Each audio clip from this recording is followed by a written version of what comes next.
Testing 1 2 3. Testing 1 2 3. Testing. Sorry by the way, guys. Testing 1 2 3. Yo, what's up? Welcome back to Vencabot. Luigi's Mansion action. My name is David. Guys, we stopped last night at a very salty point. I'm fighting this boss fight that really pissed me off. I'm in a way better state of mind. I was really tired last night. I was exhausted, and I wasn't ready for this salty boss fight. Let's get things going here.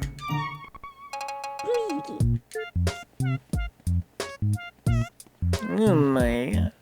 Not a game released this year, but if I can say a game that truly deserved my praise I played this year was Faith. What's Faith, guys? Oh, well, Faith was that game we played. It was like an adventure game, wasn't it? I only watched a little bit of it, so I didn't really understand the genre. It seemed like an adventure game. A game loved by most gamers tends to be a good contestant for an award for games loved by most gamers. Not sure what that was in response to. I missed it. Basically, Game Award is the newest, most popular game of the year.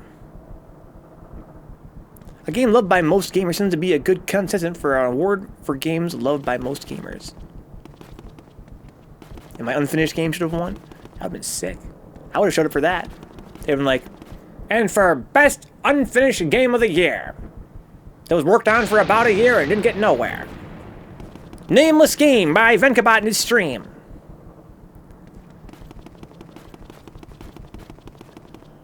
Okay. So, let's see here. We have to go to the third floor. So I was thinking last night about spoilers, guys. But we made a new friend last night. His name was Zomduty. Zomduty, very cool name. A very nice guy. But he really had to fight the urge to spoil things for me on the stream. Because he loves this game a lot and he wanted to give me hints, right? Which I totally appreciate. When you love something this much, you want to be a part of a stream, one thing that you can do to be a part of it is to give hints.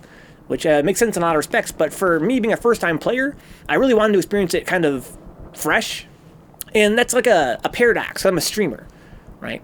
You guys that come by and become a part of the show with me is the reason why I stream. It makes it a lot more fun, and that always has meant every single game I've played that I appreciate it differently than I would have if I were alone, right? If I were playing the game by myself, there are games I've hated on stream that I would love. There are games I've loved on stream that I would have hated. And, you know, basically, it changes the experience fundamentally, right? You can never really truly, based on how I host the show here, I can't play a game, like, totally as if I were by myself. I wouldn't want to. It defeats the purpose, right?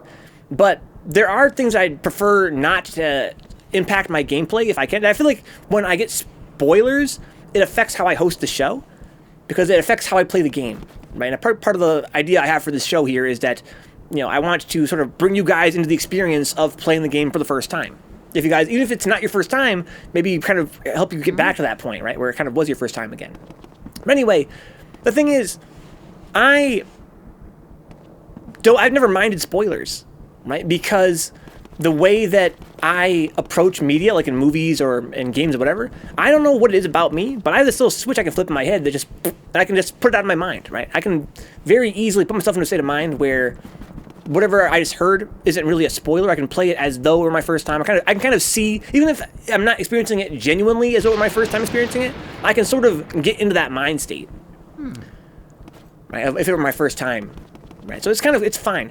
But what I find much more frustrating about Twitch spoilers in particular, and Kaiju can tell you this, Kaiju is also a long time, really devoted streamer, is it's frustrating on a social level when people don't respect your boundaries. That's actually saltier for me than the spoiler itself. I don't mind someone says, hey, solve this puzzle by doing that. I don't care, right? It's like, oh, well, whatever, it's kind of a drag, but it's no big deal.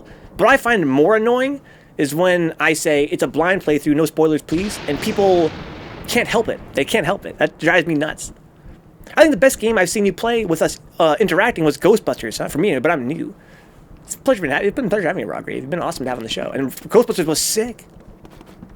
Put no spoiler in title, maybe. I could good vibe, but again, I feel like that's sort of, I don't know, pushy. Right? I try to be kind of covert about it, and Brian knows, like, even when people do come in and spoil things for me, I try to be cool about it, I try to be understanding about it, but that's the thing about spoilers, right? It's not really the spoilers itself that frustrate me, it's the fact that people don't respect the boundaries. Please no spoiling. It's such a lovely game to explore on one's own. What's up, Urban Chat? Welcome back. Very frustrating. We all get salty, but yeah, when people insist that they play their way, it's kind of crazy obnoxious. I can see why people would do it. I can totally see why. But yeah, it's sort of like it's a social thing. It's a social thing. I recommend checking it out. Then you're talking about Faith. You may find it interesting. It looks like an old PC game. Yeah, I remember watching you play it. And you play a priest and investigates hauntings and yeah, but I mean, gameplay-wise, I think it was like an adventure game, right? Am I wrong? Was there like actual combat elements? I seem to recall when I watched, there was a part where you got ammo or something. And I was like, huh, I thought this was an adventure game. Backseat gamers. Hopefully, blind playthrough gives the idea. Anyway, exactly, Cool Hand. It doesn't really convey. That's what it's supposed to mean. You know, when you see first play, even without the blind part, if I saw first playthrough, I would assume that the player wouldn't necessarily want hints. And there have been people in my chat that have come by that are new to the stream who have said, hey, bro, you want any hints? I'd be like, oh, no, thank you. They're like, okay, cool. And that's great. I love that. Right? But you would still think that people would at least ask if it was your first playthrough and they knew it. But the blind playthrough literally means, like, I'm trying to play it without, you know, knowing what's ahead of me. How's the blind playthrough if you can see, though, huh? Guys, Dick Stucker will tell you that we did a Neo stream back in the day where I took my glasses off, and there was a pun. We did a blind playthrough, like, event night, and it was the biggest mistake I ever made, dude. It was no fun. It was salty. It was stupid. Don't ever do that, guys. Don't ever do it. Sometimes people love a game so much they want to share things. Exactly, right? Exactly, Brian. I couldn't agree more. He says here, they want to share things they think are cool about it with a streamer, not realizing that they never knew that shit the first time, yes. Or not realizing that it'll affect the experience of the gamer, right? Sometimes people say, oh, well, you know, there's a shadow later on where Luigi looks like he's hanging himself, right? And they'll think, that doesn't spoil anything. It doesn't tell you when the game is going to happen. It doesn't reveal the plot at all. It doesn't change anything really, except that it means now that it's put expectations in my mind of what's coming up that weren't there before, right? And those little things that, you know, it's kind of crazy. Like I mentioned before, guys, right? If you're streaming a game, it's year 2019. It's not like when we were kids and we played all our games by ourselves. It's a different experience. You can't avoid, it's going to be different either way. You can't play it like it's your first time playing it, right? It's just not that way. So you're saying that being blind sucks, huh? I guess, Berdrinka. That wasn't really what I was trying to say, but that is true too. Bold statement. Yeah, it was a dumb idea. It wasn't goofy. I thought it'd be silly, Berdrinka, and it'd be kind of fun. But playing a game like Neo and only being able to halfway see anything, it was not a good way to spend, you know, it was too much time. If we'd done it for an hour, it would have been too much time. We did it for like 3 hours or more. I'm sorry about going on the rant there, guys. Let's go fight a really salty boss. Where do I gotta go? All right, guys, so last night I was really pissed off on the end of the stream. And I felt like I hated this game. And to this very moment, as I sit here in front of you, I feel like this game has fallen dramatically in my favor. Like, it's become a game that I'm not really that excited about. And for a lot of reasons. I'll go probably over the course of the night, I'll talk about it more. But I did look up a few things that I was frustrated about. One thing is I figured out why these rooms are different colors. And that is that they are color-coded based on the area of the game that they're supposed to be a part of. So that means that they're separated by boss fights. So one thing that kind of frustrated me was that this game has a lot of very unintuitive, unexplained things that as a puzzle game, I'm always probing to try and find more out of. And one of those things was the room colors. I was trying to probe that for what that could possibly mean. Apparently there's very little meaning to it. It's not in the manual. It's something that gamers have figured out over the past, 10 years. I guess almost 20 years now, right? Is that these rooms, color coding is based on the area that they're in, like the boss fights, to separate them, and they have no importance at all. So these different colored rooms mean nothing. Also, I found out that, let's go downstairs and talk about this a little bit. There is a weird mechanic in this game where if you photograph certain objects, it gives you a unique screen. Watch this, guys. Let me eat these guys here real quick, though. Tells it in one cool hand. What's also annoying is saying something that doesn't happen in a game and makes you expect it, huh? Yeah. This is one of those things, man. It's very hard to avoid, and one thing I have is total sympathy for every viewer that comes in here and spoils something. No one has ever come in here, maybe once or twice, maybe a long time ago, but very rarely will a troll come in here and intentionally spoil something, right? Usually it's like Brian said, it's out of love for the game, it's out of wanting to see the streamer excited about the thing that they love. So it's totally understandable at all times. Some of these guys are very young, or let's say they've had a long day at work and their brain's not all the way there, right? So it's no big deal, guys. If someone comes in and spoils stuff, please be nice to them in the chat. But also, it is very frustrating for me personally that people do that. Anyway, I'm sorry. Welcome back in Urban Chat. I'm sorry. I missed your message there. What happened? Well, last time we fought, I was salty because I fought this boss. The Boo boss. You might know him, Urban Chat. If you know the game, people know that what I'm talking about. Anyway, guys, so another thing I looked up was this. If I photograph things in this game, as you guys know, he says stuff about it, which is cool. Most time he will, anyway. Nothing there, but he will for these. Right? He'll say, this could be handy in case of fire, because it's watery. Right? It's watery. So that's cool. And it's oftentimes unique for things. Right? But, here's where things get kind of weird. If I photograph this table, excuse me. He says, I hope it's dirtier than it looks. And then it says, what's this? See that little box that came up? What's this? Question mark. Now, this is a puzzle game. So I'm probing that for what can that mean? How does that tie into the game's mechanics? And I found that there's a few other objects in the game that do that as well. But there are very few that do that. What's this? I can inhale this thing here. I can give it a suck, yeah. What's this? What's your guess, Urban Chat?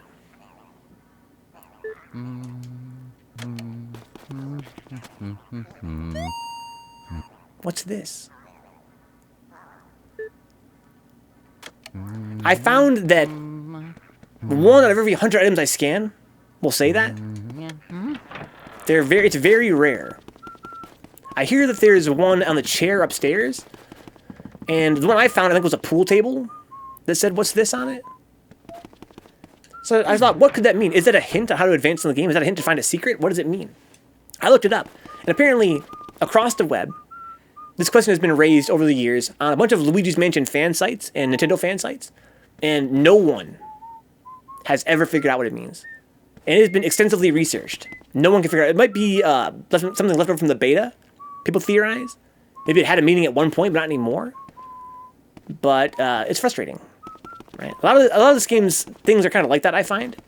A lot of things in this game are kind of meaningless.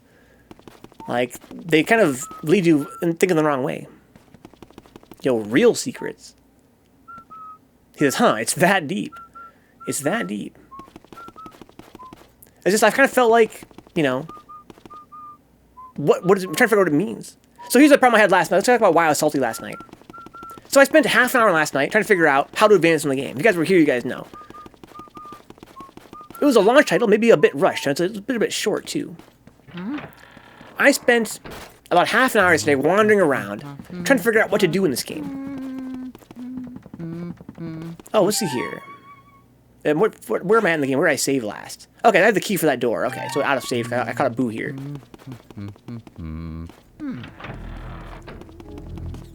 Oh, where am I? Am I still on the second floor like a dummy? I am. What was that on the stairs? I didn't check. Oh, maybe even the bats I ran past? These guys?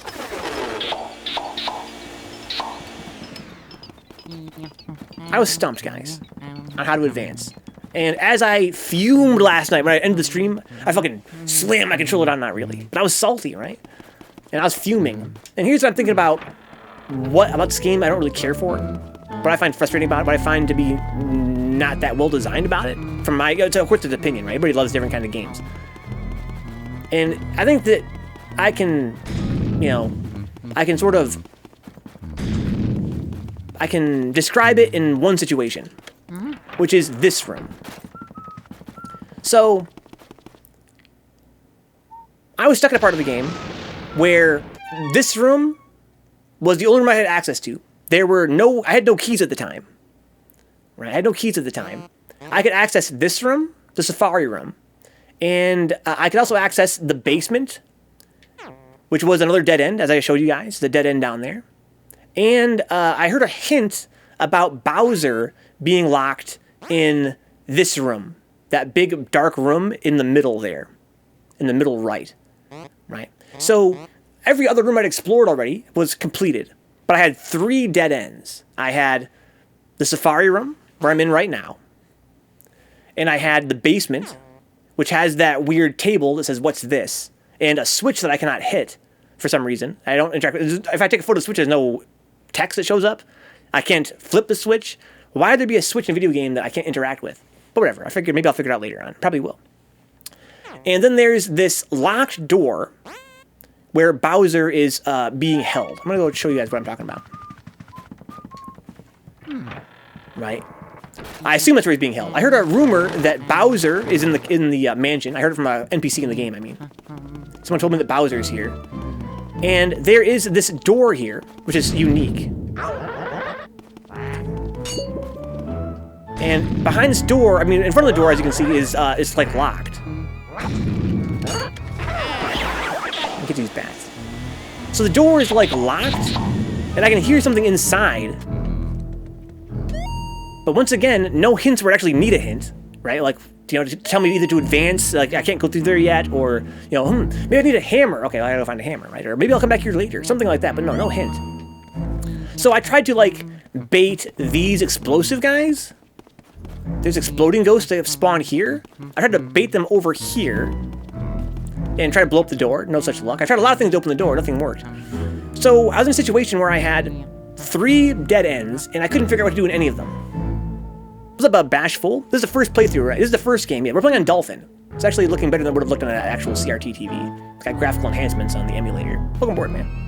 I'm just venting a little bit, guys. Actually, I kind of like this game, but I wanted to talk about the things I really don't like about it. So, I was really stuck. And finally, my friend Zom Duty in the chat, the guy that I was talking about who's spoiled things for me in the past, and it kind of, he regretted it, and he promised not to do it again. Well, he finally spoiled it again for me. And I'm glad he did, because I would have never figured it out on my own. If I was a little kid, it would have taken me many nights of wasting time trying to solve this problem. The problem was, and as you guys are, longtime players know, you have to inhale all three of these deer heads to advance in this room. Right. If you do them all in a row, like around the same time, it will spawn a ghost. But the first thing I did when I came in here, when I first entered the room for the very first time, I came in and I said, oh, there's some deer heads on the wall. I'll inhale them. So I went, okay, saw him vibrate, and I did something like that, right? Whatever happened, I watched the footage later, whatever happened, I barely missed the third head,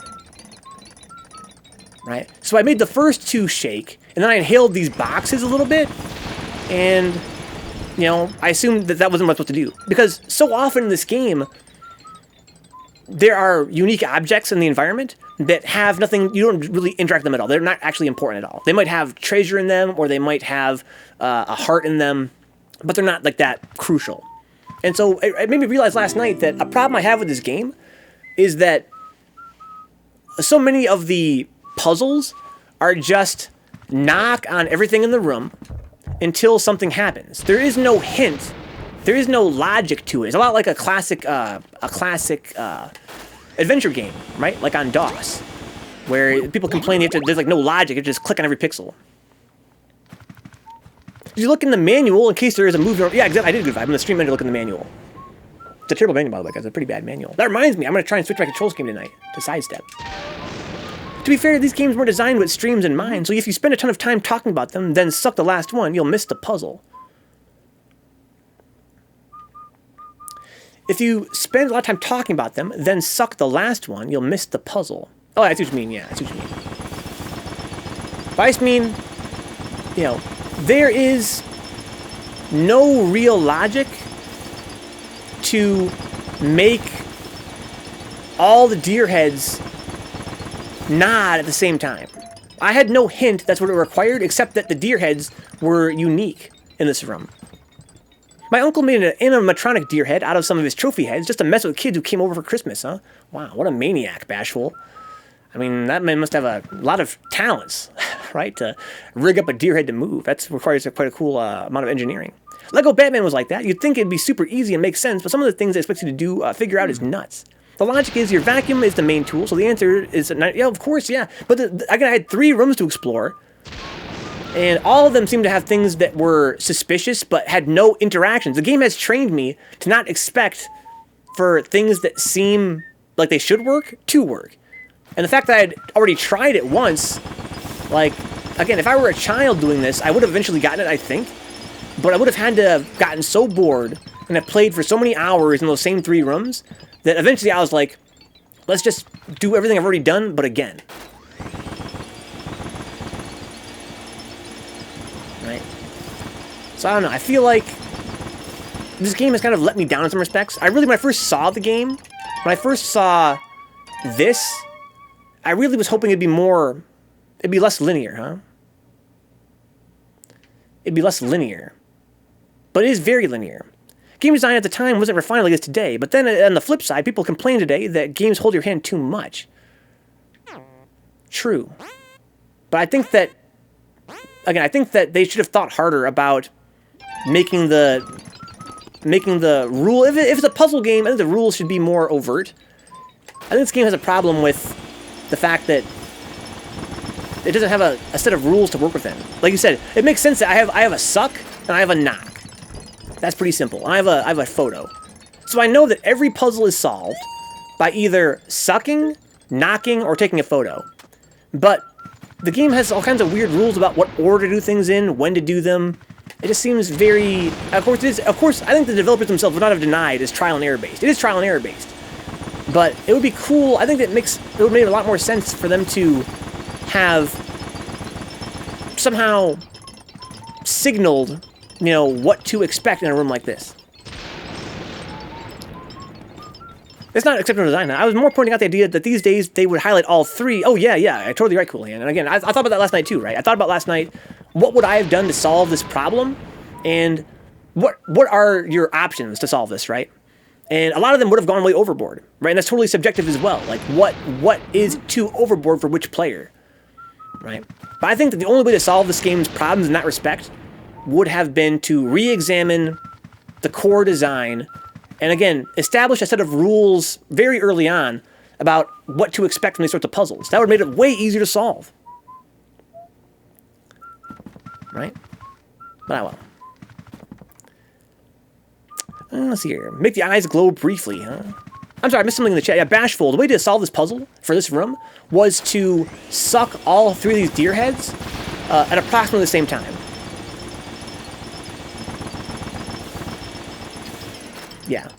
Yeah, I think I totally agree with you, Cool Hand, as well. For the most part, this room was an exception. For me, this room was, I think, like a design oversight, in my opinion. Like, I think that should have been much better. But overall, my problem is not that the game is broken. My problem is just, I'm going to show you guys another example here. While I'm ranting. I apologize, guys. Welcome to the stream. If you guys are new here, welcome to the stream. This is what I do. But, shit. As I was, again, venting last night about the things about this game that kind of frustrate me, from a design standpoint, I'm going to go to the twins room real quick, right? As a place to demonstrate here.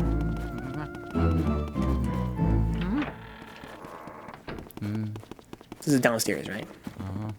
Over here is the twins room. I think it's a good example of an issue that I have with this game. Maybe the issue. Go back, machine. Green Day was live at the Game Awards. Your favorite.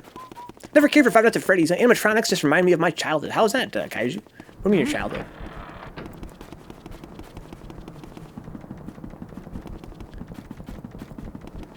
Okay. So here is the twins room. And it is, to me, a good example of what I don't personally agree with about the game's design. Right? This room was a dark, empty room where there's a bunch of unique objects, and as far as I could tell, there was no way to summon the ghost. There's no overt way to summon the ghost for this room, right? Nor is there in most, well, there's in some rooms. But in this room, to summon the ghosts, you had to suck on this thing on the ceiling and make it spin a few times around. So I had to actually move my character, which is a new mechanic, right, for this. That was summon the ghost in this room. Now, I solved it very quickly. Right? It's not a hard puzzle to solve, because, like Cool Hand said, I have to suck something. Right? And so when I saw that this thing kind of moved a little bit, I had no reason not to, try and spin it. It makes sense. Right? And there you go. I spun it a few times and the ghost popped out. Right? So what I really don't like about that, though, again, from a design standpoint, is that it's a perfect example of how in this game there is no logic to what makes the ghosts appear. Right? There is no, it's not a puzzle to solve per se when you go into a new room. Sometimes it is. But other times it's just like, look at everything and just do all the things and hope for the best. Because there are also other times where doing that same routine of knocking on everything is not going to help you. Because your actual solution is in another room, or it's, you have to talk to an NPC, something like that. So you can knock on everything and not solve your problem. So it's like, I wish that if it's going to be a puzzle game, I wish that there had been any kind of reason for me to think that I should make this thing on the ceiling spin. Why was it this, and why was it not this? This thing is unique to this room. But it, again, there's no reason why. Just be a big enough nuisance in the room for the ghost to come patrol you, I guess, huh? Yeah, basically, I guess that kind of makes sense, right? Just be a dick and fuck up all their shit. And they're like, yo, listen, dude, what are you doing in here? Back off. It's more explorer-y than puzzle-y, it seems. I feel like my big problem with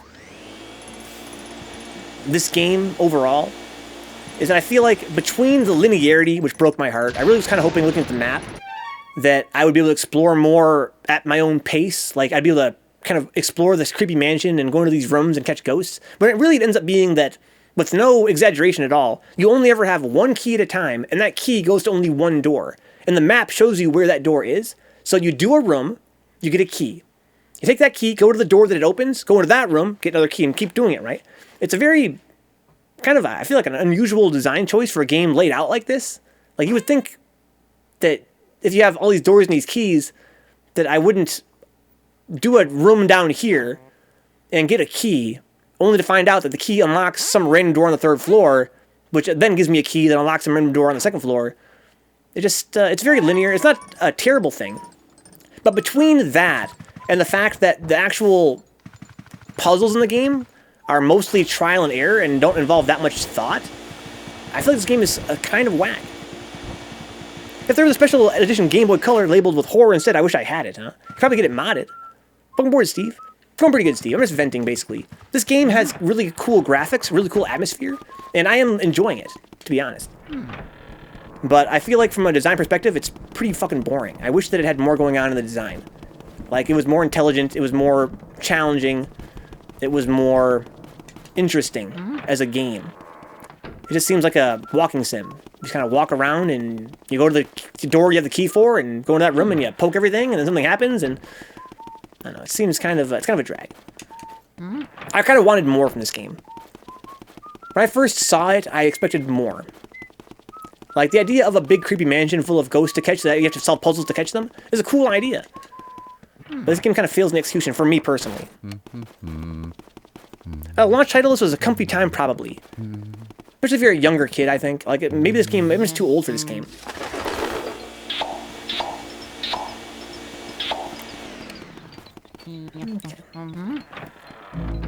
I feel like a game with this premise could have been made, you know, more exciting for all ages. But at the same time, maybe it's just for little kids. Because I feel like there's just not that much thought that goes into playing it. That new Xbox has given me more incentive to just build a goddamn PC instead. How's that machine? What's wrong with it? Expensive as hell. At the same time, I guess getting this and not a Mario launch title probably made people salty instead of forgiving. Well, Bashful, this game was pretty well reviewed when it came out, and that could be because, like Cool Hand said, maybe expectations were different back then. It could just be that, you know, I'm just a hater, which is people that have been here for a long time know that's a fact. Bashful. I'm definitely a hater, especially when it comes to games. I'm very critical and not very easy to impress. This boss fight pissed me off for two reasons. One is that, well, I'll say, the biggest problem with this boss fight for me personally is that the controls in this game are so crazy. It has inverted controls that you cannot switch to non-inverted, and it makes turning and aiming more difficult. But I found out last night when I was frustrated that as I was reading the manual for this game, sidestep mode. There's two control styles, standard and sidestep. And the manual of the game says that standard is better for beginners, but I find it very confusing. And I read that the way sidestep works is that not only does it make it so you have to manually turn left and right, which I kind of wanted anyway, but it increases your sensitivity on the right stick, which it doesn't tell you anywhere, but that's a huge bonus, because a big problem I had with turning was that it's too slow. So having more sensitivity on the right stick now should make things a lot easier. You're very critical as well. The only reason I have alternate perspectives is my coping strategy to not just sound like a curmudgeon to all my friends all the time. Dude, I don't have that same reflex. I gotta probably pick that up, Bashful, maybe one day. But I'm hella curmudgeon-y. All consoles are just PCs with limited OSs, huh? Pretty much. To me, it's mostly, a matter of price and, yeah, like I said, what it can do. Yeah, we hate on here, Berger. We're always hating on this stream. Okay, so let's go do this shit. This encounter requires a lot of dexterity, and this game's controls are very shitty, so it made me quite angry. But we're gonna not get out of the way and move on. No reflex for me. Learned habit over decades, huh? Why won't Microsoft just make the goddamn Xbox a literal gaming PC now? It already runs shitty at MS Edge. Windows 10 devices have access to most of Xbox's features and games, and they even have a keyboard and mouse support.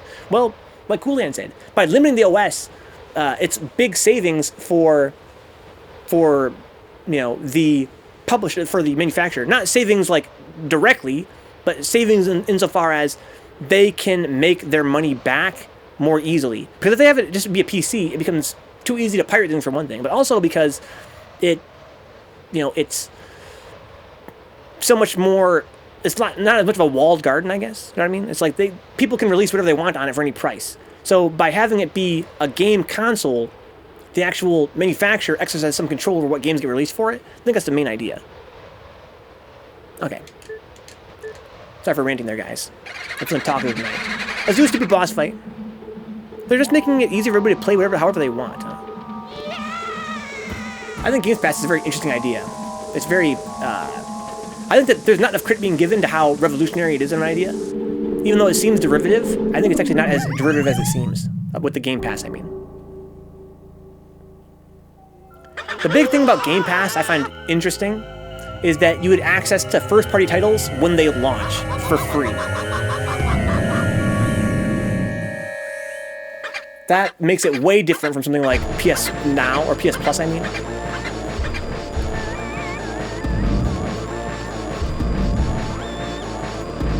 Sorry guys, I'm gonna be a little bit salty here probably. Apologies in advance.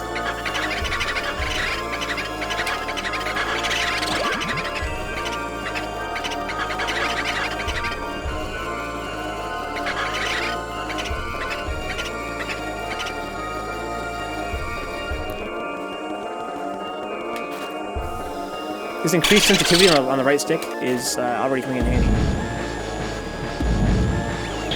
There we go. This is going to be a huge help, I think. I hope.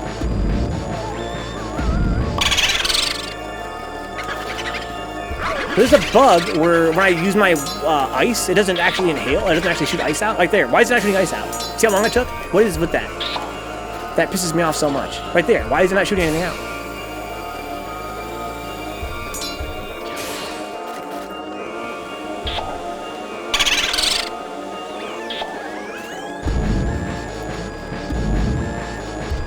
Like, this is a very fast-paced fight that requires, like, fast-paced use of the ice, and sometimes it doesn't, like, shoot out.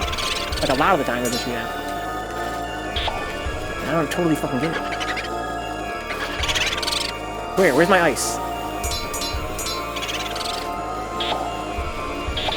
Oh, this fucking Y-axis, the extra sensitivity on the Y stick, I mean, excuse me, on the right stick, is so good. What is causing that? Why does it not want to shoot?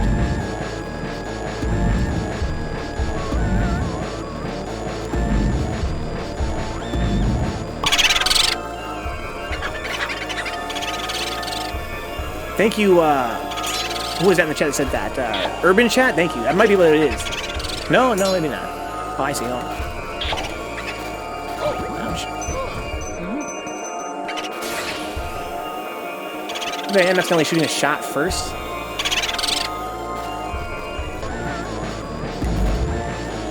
Yo, I'm telling you, man, this fucking sidestep mode is all the difference.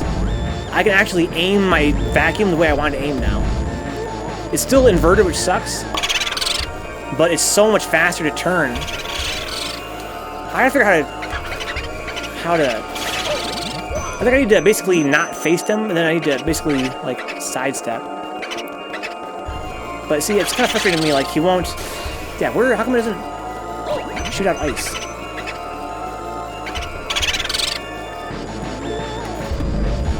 I have to sidestep in the shoot, so when it doesn't actually shoot, it's really fucking salty.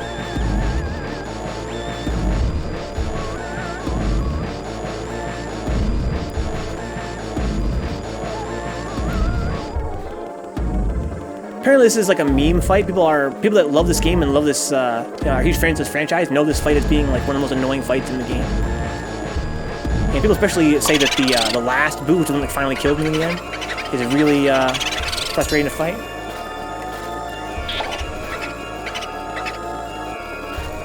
Yeah, see, I wish I could... I don't know how to really hit him, but that's fine. Yeah, I just gotta get good, I guess. There's gotta be a way to do it. I don't really know what causes them to, like, stand still, if anything.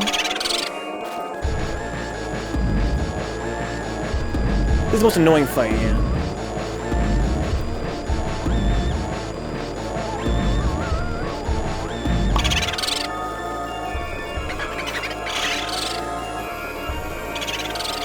Yeah, they all run from you. I don't know what it's going to take to actually get them with the ice. Sometimes the ice just passes through them. I think when they're just invincible, like when they're going near the edge.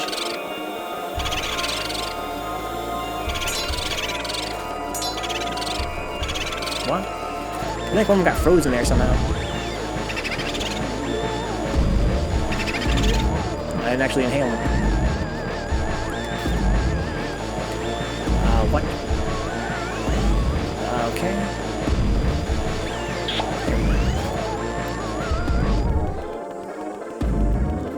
Come here, bud. What's up, Arksum? We're still on, dude. Just getting started, actually. Because I went on a huge rant, Arksum. I ran for like 20 minutes about things I dislike about this game. So we ended up getting kind of a late start. Arksum's here for the salt last night. Okay, so I gotta figure this shit out, like the puzzle of this. How do I actually make them stand still? Sometimes they seem to laugh. If I turn and face them, they run.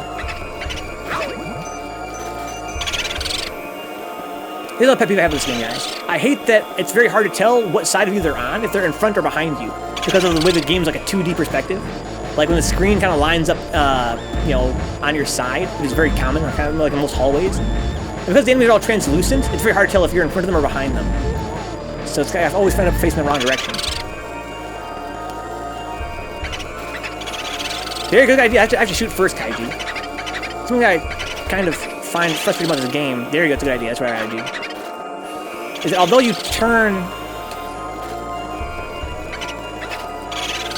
No, they get scared when I start blowing anyway. No, even if I'm not actually facing them, they still get scared when I start blowing. But yeah, the game, I can't control which way he faces when he runs. And that's, I find it to be really obnoxious. Like, it makes the controls way more confusing when the game itself can't decide on what it takes to change Luigi's facing. The right stick controls his facing when he has the flashlight out, which is automatic, by the way. So the game decides sometimes he has the flashlight out, sometimes it doesn't decide he has the flashlight out. Then when he has the flashlight out, I control where he faces with the right stick. And when I have the vacuum out, I control the facing with the right stick. When he's running, I don't. So it makes it kind of hard to control where he aims sometimes. It's quite stupid.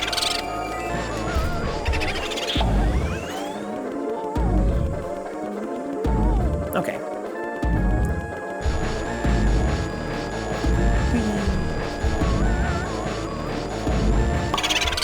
Okay, so there's one.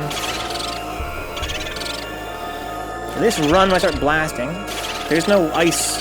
Oh, because I had the thing on the field. I see. I heard the shatter that time. That's what Urban meant before. As long as the ice is on the field, I can't shoot any stuff. Yeah, they attack. They do attack me. But they don't seem to be that vulnerable afterward.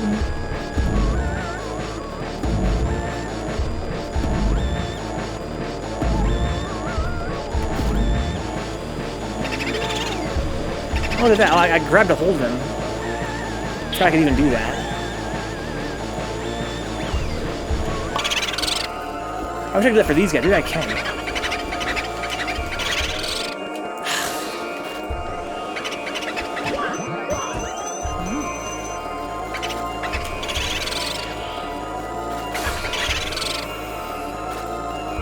Yeah, I don't know.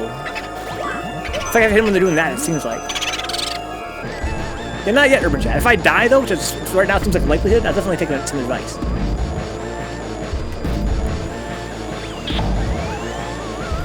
So I can do this. That's interesting.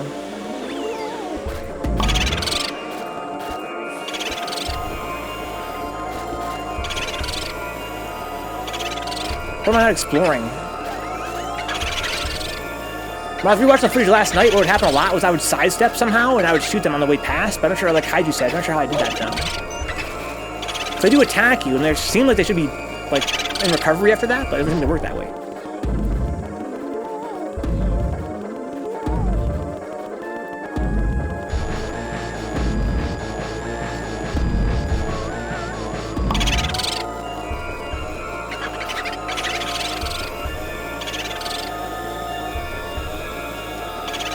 Also, I hate this camera. Like, why is it zooming in so close?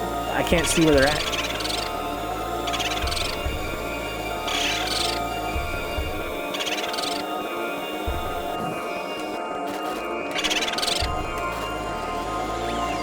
I'm telling you, man, this fucking sidestep mode is so much better, though.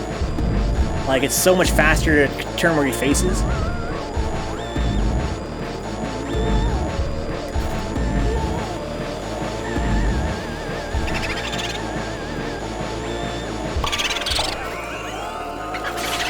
Yeah, when I turn my back, when I turn toward them, they blush.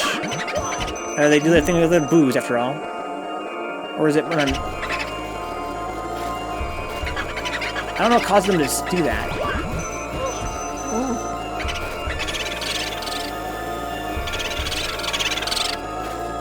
don't know if I can get them when they're recombining.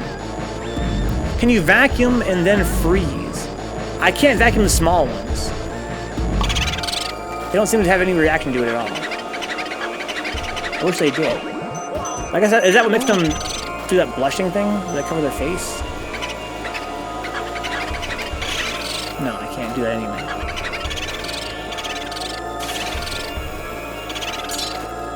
I got one.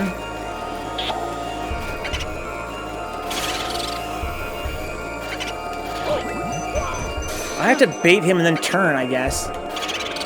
But again, it'd be cool if I could know which way I was facing. Also cool if I could shoot my ice when I want to shoot it. Instead of just having like an empty...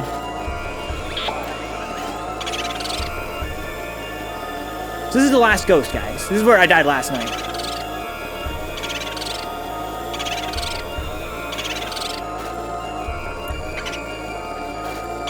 I don't know if he's in front of me or behind me because of the depth perception here.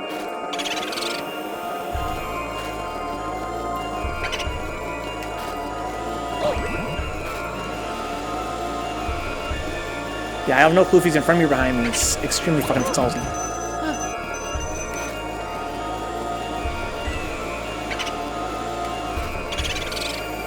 Like, I feel like I gotta be overlooking something very simple. This game has not been that challenging so far in terms of, like, execution. Like, it's a really easy game. So why is this, like, impossible?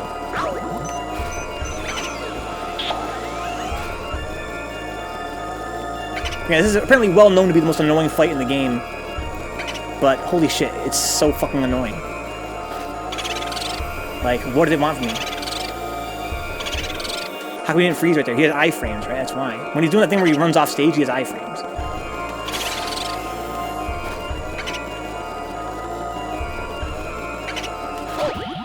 There you go. Okay, so what's your advice at Urban Chat?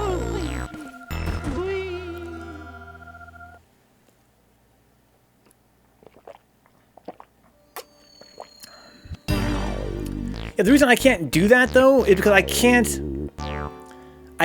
when I'm moving out of his way, it changes Luigi's facing. You know what I mean? That's kind of what I mean when I say, they're all in their dash twirling attack. Yeah, I'm having a lot of trouble taking advantage of that, because I can't control Luigi's facing when he walks. So if I sidestep their attack, I'm facing the wrong way to punish them. And they recover very quickly.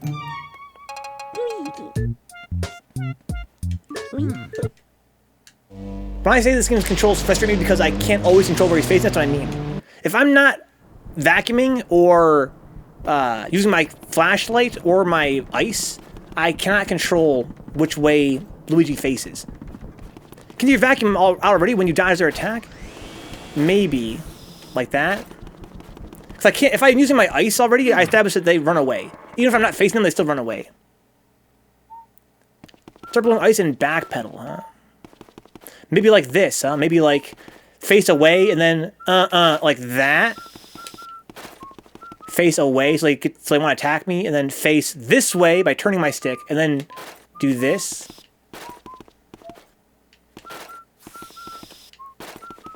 If only he had his flashlight out in that fight, it'd be way easier. But again, the game arbitrarily decides when... Well, I shouldn't say arbitrarily, but the game gives you a flashlight when you're in a dark room. Like right here, I have a flashlight, right? So now in here, my right stick controls my facing. Right? And if I walk backwards... Well, I guess that's not true. I have to fix my controls again? That's fine. So yeah, so now if I walk backwards, he stays that facing. But in rooms where there's no flashlight, it doesn't work. Seems like it takes too long to equip your vacuum and start shooting after you dodge. Well, yeah, but I can't... Again, we established that if I shoot ice before they attack me, they run away. Even if my back is to them. If they see that I'm shooting ice, they run. They'll have to attack you from the side. Okay, I see what you mean, I see what you mean.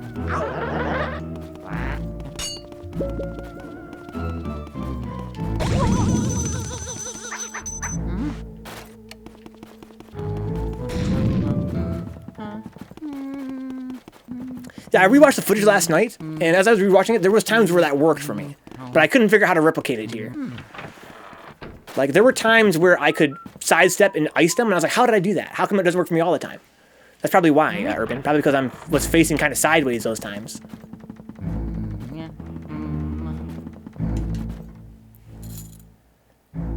Get your weapon ready so you can start shooting ice as soon as you die, instead of having to grab the vacuum off your back first.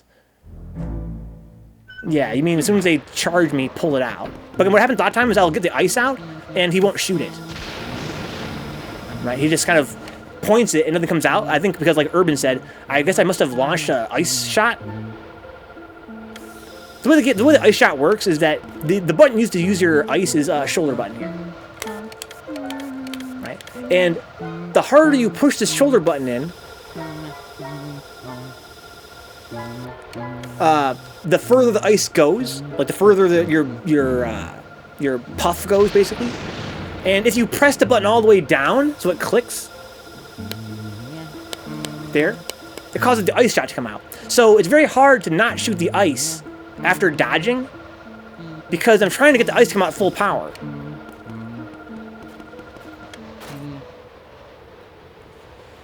Yeah, I'm sorry, Brian. Yeah, I cannot pull the vacuum out and not shoot ice. I can pull it out and barely shoot ice, but not at all. And like Urban Chat said, I think if I'm shooting ice at all, they run. Control the trigger finger, dude. Need that trigger discipline. But most of the time, I don't see or hear the ice shot come out, but it must. I hear it explode in the distance, right? That must be what it is. You're probably right, Urban Chat. I was so angry last night. Like, how come sometimes the ice doesn't come out? For some reason, it's invisible. I think I must be shooting it directly into the ground. Maybe it even clips through the ground. Because it doesn't shatter on the ground, clearly. But you're right, Urban. I hear it shatter, the ice particle, then I can shoot my ice again.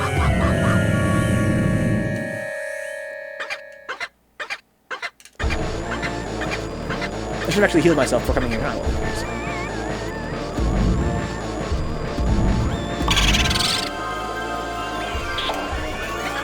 So their AI seems worse in this part. They don't run away as quickly. They're very easy to get.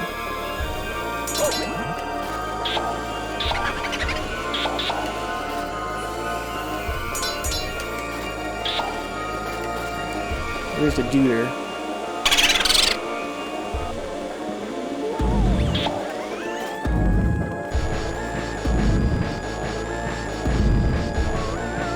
So I just do this to him, I guess.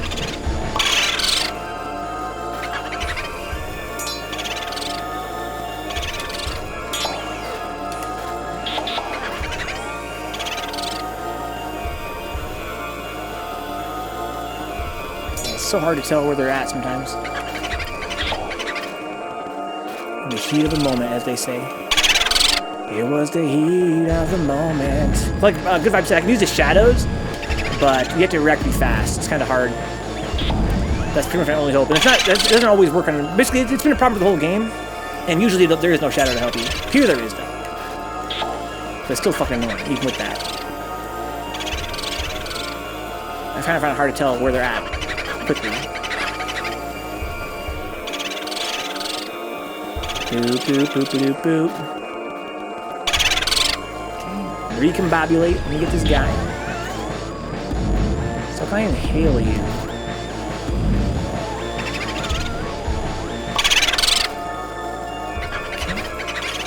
So you have to take it from the side. Like that. Okay, I see. You made it work. So I have to, when they stop, I have to turn. So when they stop, I have to turn, and then do this. Oh, there we go! Okay. Thank you for the advice to Urban Chat. It fires through the ground. Okay, I see. So when they freeze, ouch, fuck. I have to do this. I do it fast though. This takes so long. There you go. No. Fuck, that's fast. It takes so long to get the fucking get the stupid vacuum out.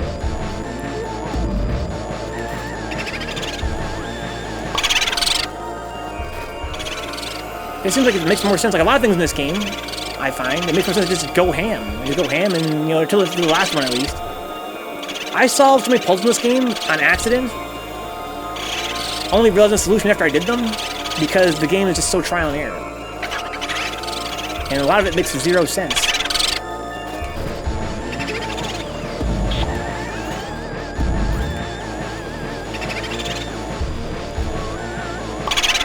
Man, I'm telling you, having the sidestep turned on is so nice.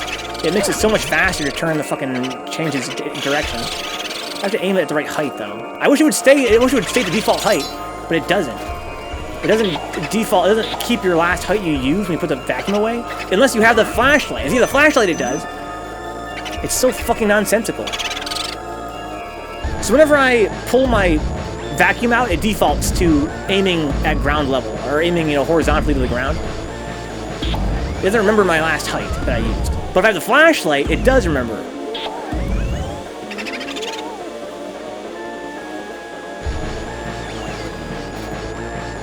What?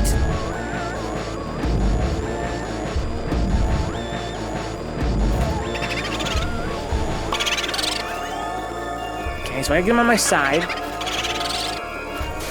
Yeah, see, I heard it shatter. I didn't see the actual shot. I heard it shatter.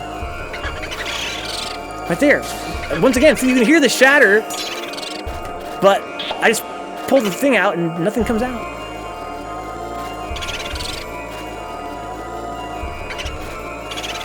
I wish I would default to that height right there. That would be fucking godly. Fuck!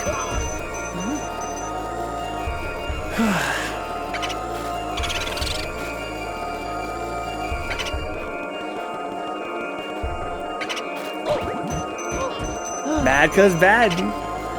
Mad cause bad. Mad cause game bad! That time it actually shot the shot, but it aimed it right at the ground, so I was able to get my ice out right away. There we go. You know, thank you, Urban fucking Chat. Holy shit, dude.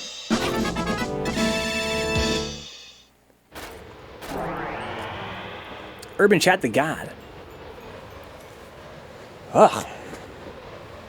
This game is perfect! Christ almighty. Moving on.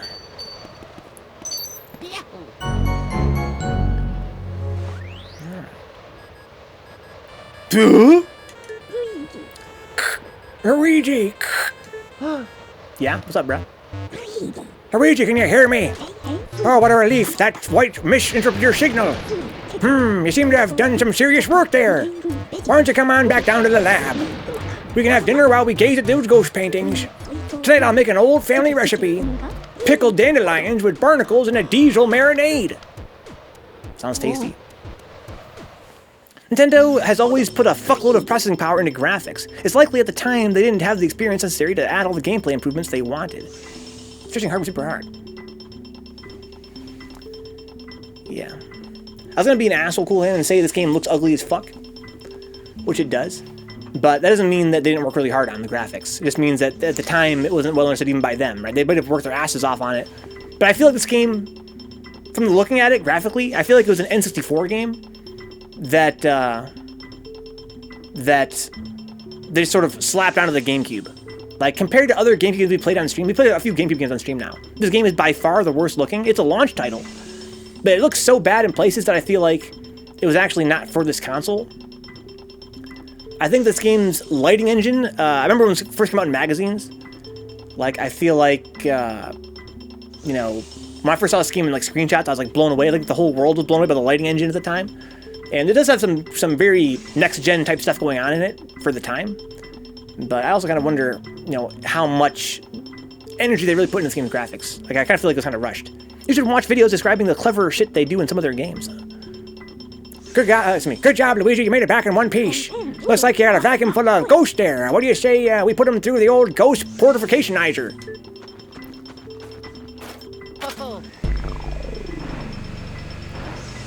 Yeah. The reason why first-party Nintendo titles look so good, they almost look like they're competing with their, you know, actual competitors, is they put some pretty good code into their games. Oh yeah, the consoles, yeah. Well, the GameCube was pretty strong for its time. That's definitely, you know, an unusual example. But software-wise, they put a lot of work into their stuff, graphically.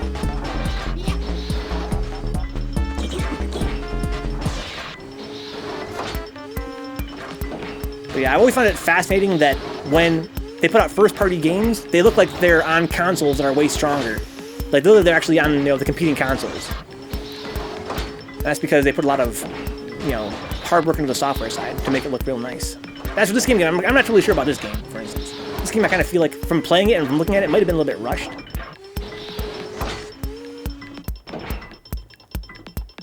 Yeah, this is definitely the worst-looking GameCube game I've played so far.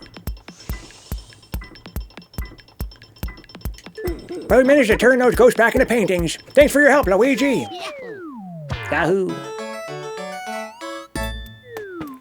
Now you've caught Mr. Lugs. Okay. Yeah, so those colored rooms are based on the area they're in. That's, again, kind of dumb. Like, what was the point of that? It's just confusing. There's no legend or anything. I mean, I think it's not unusual of me to assume that a game that has a map like that, the room's colors would mean something, but they really don't. But I'm just nitpicking. I'm just a notorious hater. But yeah, I did definitely, after the stream, look that up last night, because we couldn't meet on the stream, try to figure out what the room colors mean. We tried so hard. And I couldn't figure it out. So I finally Googled it. What do room colors mean? And most of the internet's like, I don't know. But there are a few places that are like, oh yeah, it refers to the area. The boss for that area. They're organized by boss, basically. Notorious HTR, the hater. The soundtrack is godlike in this game. One thing that I do like about this game, the atmosphere. I love the atmosphere. But you know me, because I'm a notorious hater, that just makes me even more critical of the game. Because it could have been so much more. Again, a game about exploring a mansion, catching ghosts, and getting treasure should have been my game. That's the game that has everything I want in it. But there is actually very little exploring going on because it's very linear. They only give you one key at a time, which is crazy to me.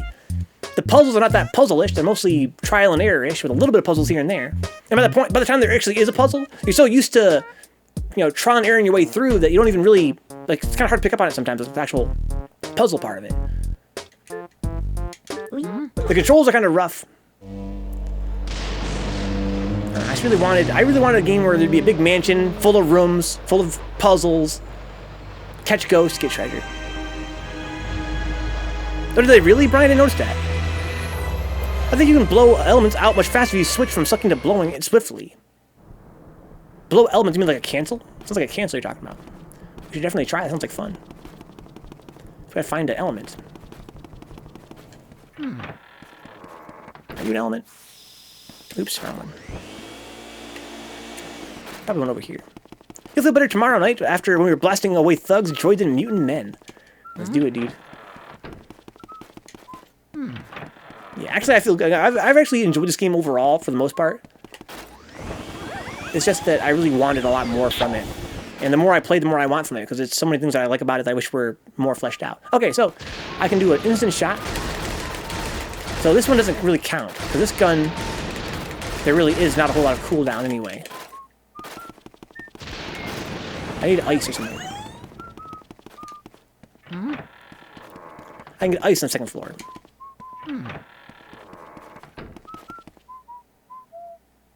I think he means that what I was getting at as my thought for that boss fight.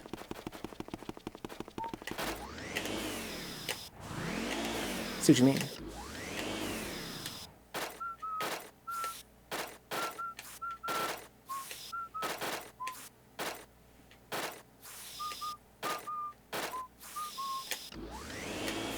Oh, see?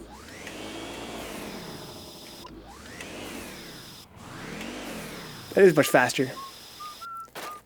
So I could have hypothetically been, sucking, right, with them behind me. Sidestep, do that. Sidestep. Oh my. Like that. One strategy I could have done there. I think I'd like it, but I'm a notorious lover of games, huh? I think it looks nice too, even. Oh, yeah, even with the graphical, again, it's got good design. Sometimes having good design is better than having a high polygon count or a good frame rate, even. No, it's a really cool looking mansion. I like the ghosts. I like the whole creepy vibe of this game. So what do we get? We got a key, right? We got a key. What room is it for? Probably somewhere on the third floor, you would think, right? Yep. So I want to go this way.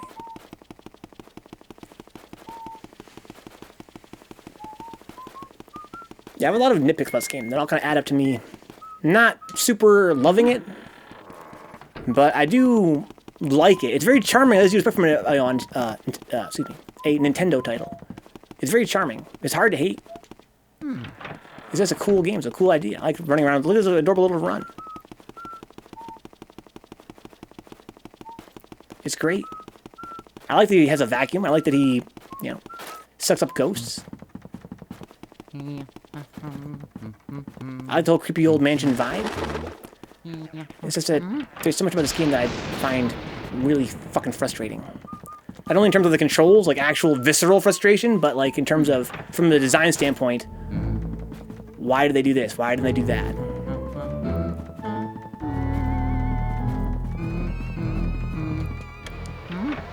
Why does the standard control scheme have a much slower, much less sensitivity on the right stick? I would have so much more fun in this game if I had known that going to the sidestep control scheme would make my right stick more sensitive.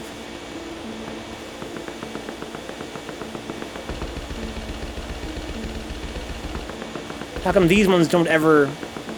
Everything in the game, when you're done sucking it, exudes a cloud of dust to let you know that you're done sucking. There's nothing else you can do with that. Why are these different? Why is there no way to tell if there's, they're done being sucked? Because there's secrets there? Probably not. Just for no reason. A lot of this game's shit is just for no reason.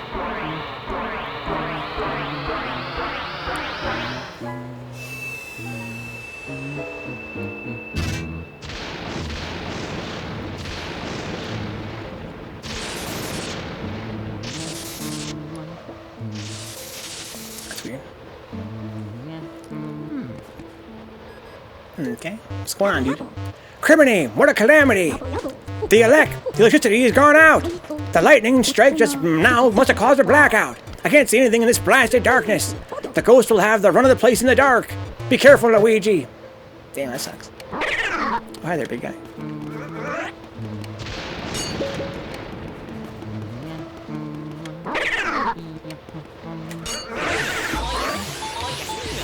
So with this control scheme, I can't do what I was doing before, which was turn the light off and then spin and blast him. doesn't work. So I can't turn around while holding the B button. I have no right stick. I'm using my thumb for the... So I have to do this instead. Yeet! Which makes more sense anyway. I wish I'd known I could even do that. Oh, it's a nice AoE out there, bud.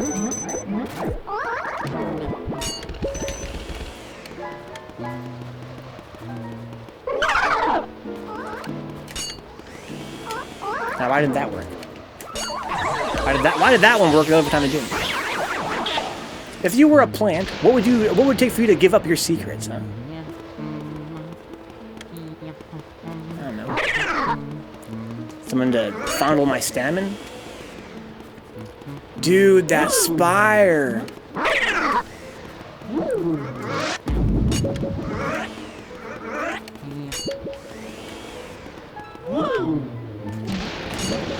Yeah, I don't understand what causes them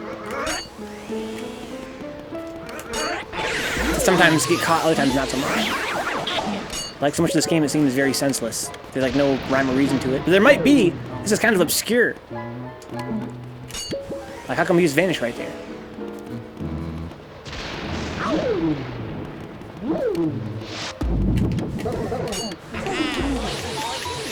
I think you have to give him a certain time. Why does it get knocked off right there? How come that didn't work right there?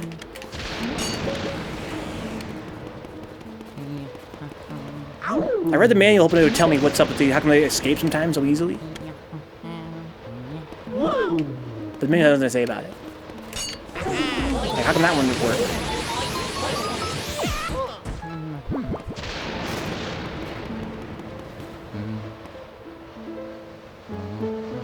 Where you at, bud?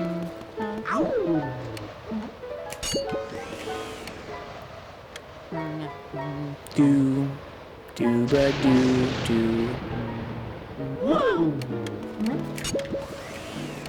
means something wrong? Flash with the light, suck them up. It works for most of the time, most ghosts. That's why I was taught in the tutorial. How come that time I didn't even go away?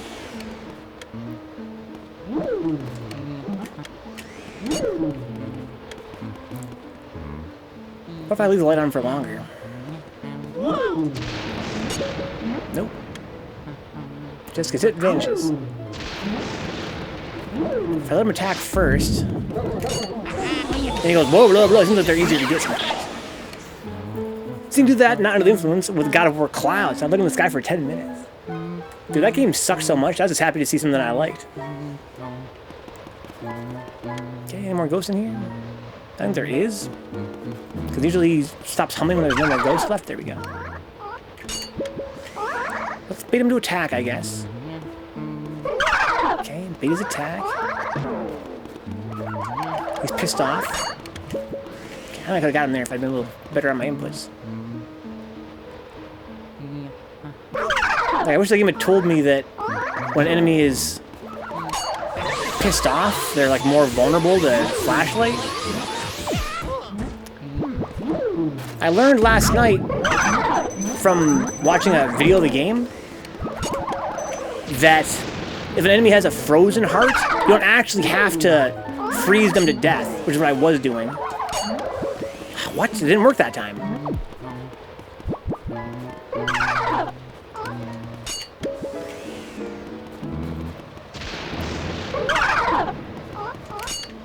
That time it worked.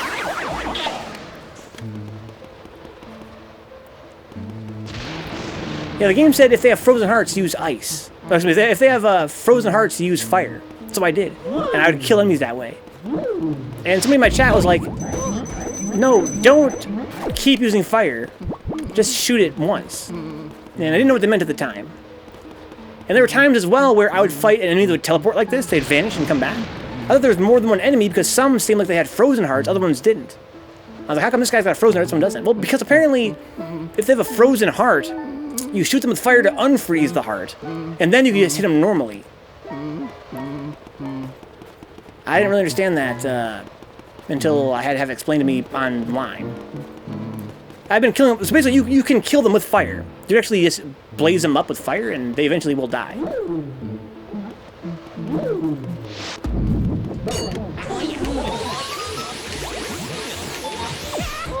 Why I get knocked off right there?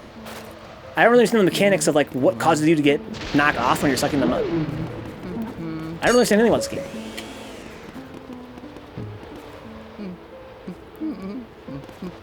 It's not super forthcoming with why things happen the way they do.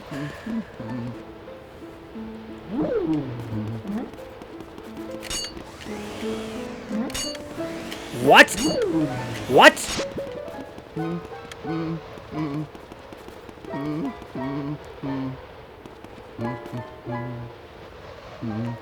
Yeah, I read through the whole manual last night. It's a shitty manual. I read it cover to cover. It's terribly written. And it had pretty much very little to say. That time it worked.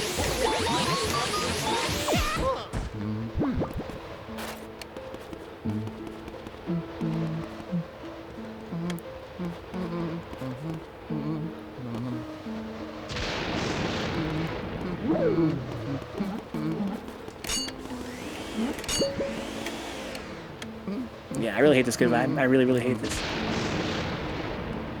Yeah, that's what I do, Brian. I'm fighting their movements. But I think for a reminder, though, Brian, I read the manual that I can use the C-stick as well. I didn't know. Kind of like in Ghostbusters. You have to fight them with the left stick, but you also use the C-stick. That's probably why they're dragging me. I'm not fighting them enough with the C-stick. I have to, like, turn my body away from them as well. Not just pull against them. Okay, I suppose he's still humming. Does that mean there's more ghosts?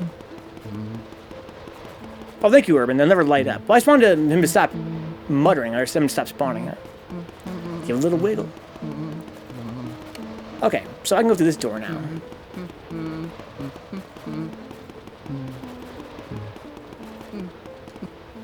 Doop-bop-boo-boo. Boop-bop-bop-boo. Ba-da-bee-da-bee-da-bo. Usually enemies stop spawning after a while. Boop. Okay, what's the map say? We have an unlocked door down here.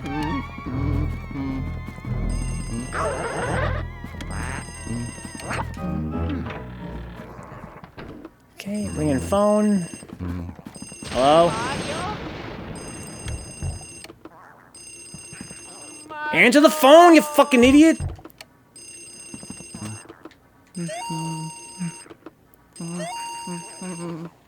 The Game Boy Horror has nothing to say about a ringing phone. It'll say shit about everything else in the fucking room.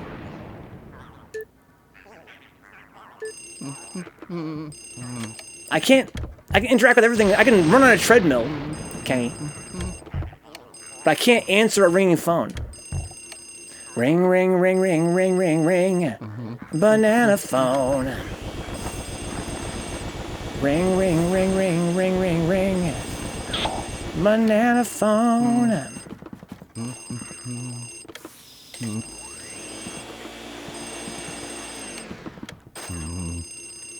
Hello? That wasn't the ringing phone. That's why. Hello, may I ask who's speaking, please? It's Bowser. Eek!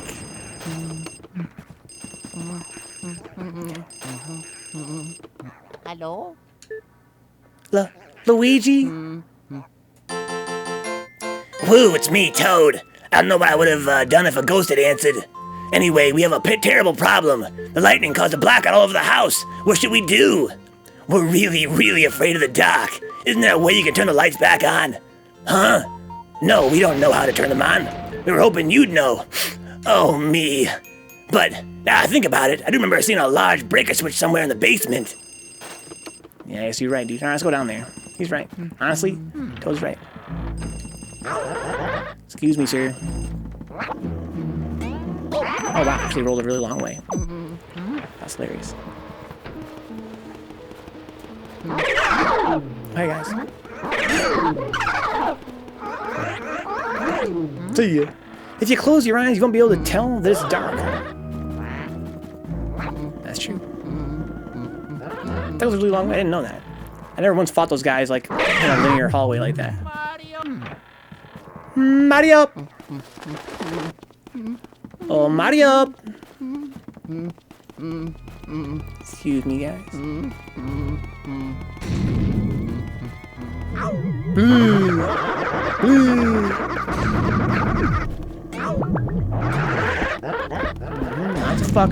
Lots of fuckers dropping bombs.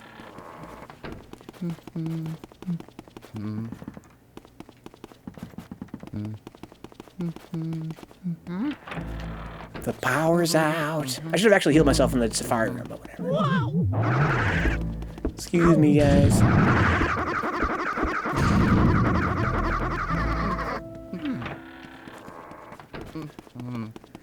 Okay.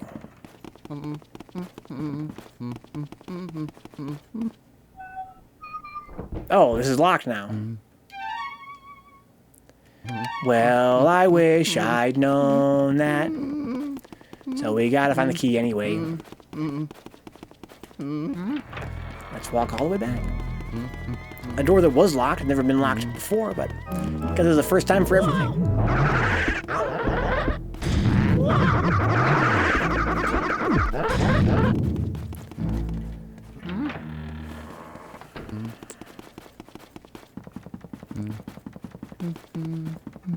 I think we're gonna beat this game maybe even on Monday of next week, or maybe even on Sunday of next week. So Code Vein's not long off. Yeah, Code Vein's gonna be the next long play here, guys. We're gonna be playing Kirby next week, Kirby's Dream Land 3, Kirby's Star Stacker, and some Code Vein. He has an electronic clock. That could be, dude. That's why it tripped. Excuse me, guys.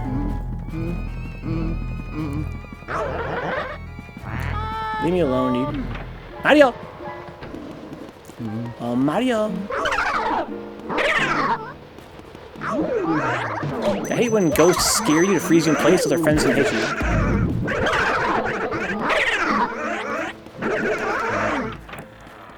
This is fire room again. It's a good place to get some healing. Alright. What? What do you gotta do in this room? Answer the phone again? Oh, there's 3 phones? Hello? Hello? Howdy? Hello? Oh, sorry to surprise you, boy. It's me, Professor Egad. Sorry for disturbing you. I know I usually contact you via Game Boy Horror, but I thought I'd try this phone since you were in the room. You know that all ghosts avoid the light and hide in the dark? But listen now, there's one ghost who fled from the gallery who only hides in the darkest places. His name is Uncle Grimly. If he's on the loose, then now might be your only chance to get him. Why don't you try looking for him before you get those lights back on? It might be wise. He's old for a ghost, but it's only made him more cautious. I don't know, though, that for some reason he tends to prefer rooms with mirrors. Uh-oh, the ghosts are starting to approach your position. Be careful, Luigi. Apparently Code Vein is a pretty decent character creator. I haven't played it yet, Dix. Talk about Code Vein. Wow. Man, that phone's been ringing this whole time. It's like, Luigi, where you been, dude? I've been trying to ring you up. Like, why don't you call me on the fucking Game Boy Horror, bro? That's what it's for. So he's gonna be in a room with a mirror, huh? This room has no mirrors, so I'm gonna come back here later, I guess. I assume he wants me to go back to a room that has a previous, mirror that was something we had previously, but that's bad to assume. Whenever I assume in this game, it always fucks me up. Because it's so, like, it doesn't make sense the way in my mind things would make sense. So, a room with mirrors. I can think of a few rooms with mirrors, some rooms that have really big mirrors. Let's go to the room beside where the... Oh, I can't even leave. Okay, let's... So I have to kill all the ghosts? That's never happened before. I have to kill all the ghosts to get out of here? Or... There's no mirrors in here, so I assume so. But again, you don't want to assume in this game.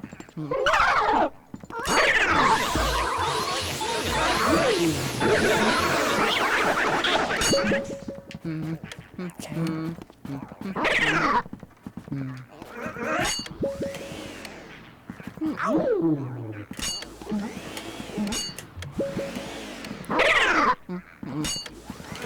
What? I don't get it, man.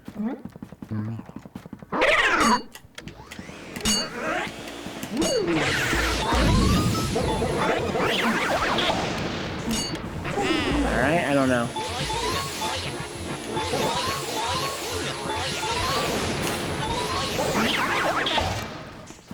Okay. So the doors are unlocked now. Okay. So they beat all the ghosts that time. They doesn't turn the lights on, but it does open the doors for you. I think I'm gonna go heal. When the fuck would I have time to waste on Weeb Souls? Dicks! You play all kinds of games, dude.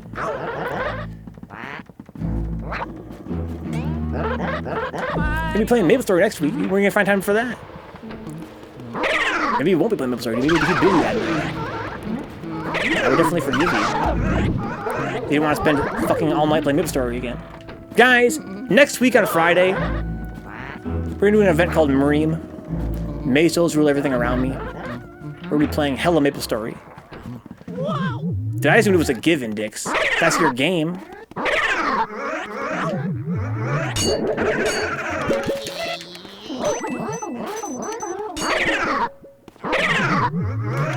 I'm gonna kill these ghosts, I guess.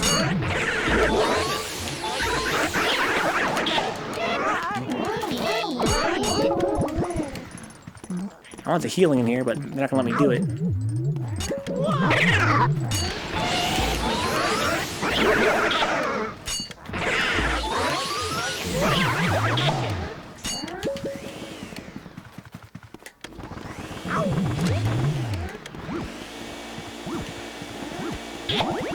Here we go.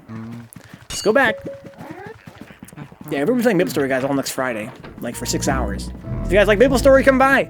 Come join us. It's gonna be mad boring, trust me. Probably gonna have a total of 3 viewers if I'm lucky.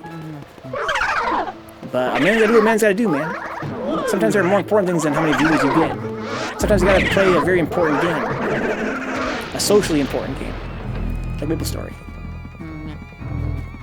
Even if you don't like MapleStory, it's obligatory. So you gotta fucking come play, guys. MapleStory is that game.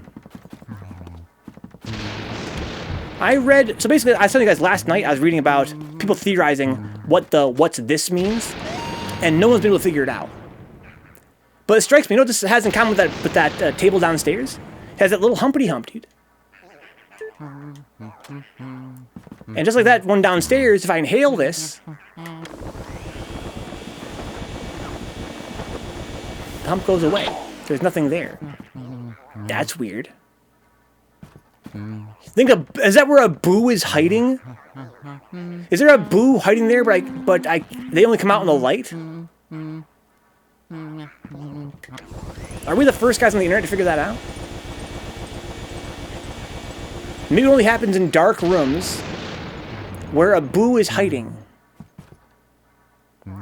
That's what I've heard. I read that online. Urban people theorize that, but they can hide in anything, right? They can hide in anything, can't they? Like, they hide in all kinds of random shit, like chairs and bookcases and whatever they want. Like, what do you mean a boo hiding place?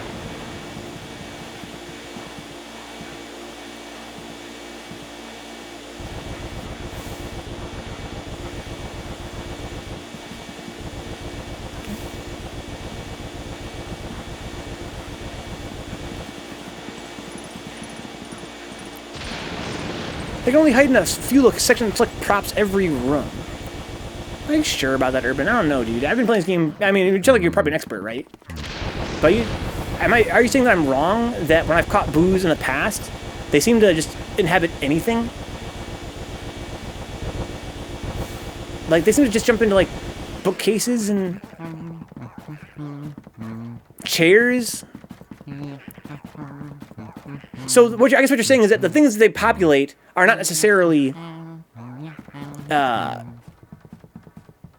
they appear random. They're not, like, unique props, right? Because I know that it hasn't been unique props every time, right? Like, it could be a bookcase, but only they're programmed to go into certain bookcases, is what you're trying to say? Not just any bookcase?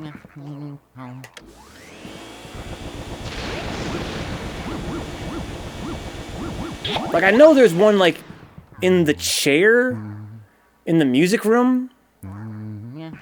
Are you saying that that was pre-programmed in to be a boo hiding place? And not just, they just jump into anything they want? That's interactable? Oh, this door is still fucking locked. It was locked up before with vines, but... So we still gotta go to the mirror room, then.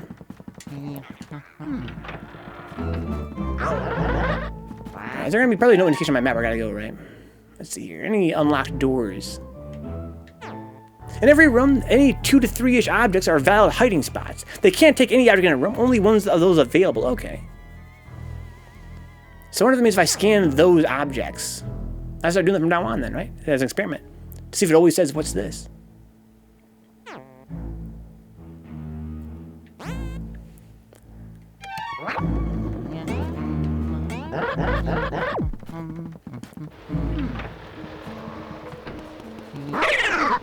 What do you think of my theory that the what's this is referring to an object that a boo is hiding in before we can actually catch that boo? Because we know the boos will come out in the light, right? And what is with the fact that both those tables I scanned tonight have that weird hump? That when you actually inhale the sheet, there is nothing there making that hump. What's up with that? What do you think is the cause of that hump there? Nothing? Nothing important, perhaps? I mean, I inhale everything. I inhale the fucking pots and pans and shit. Who knows? Maybe I inhaled those making the hump.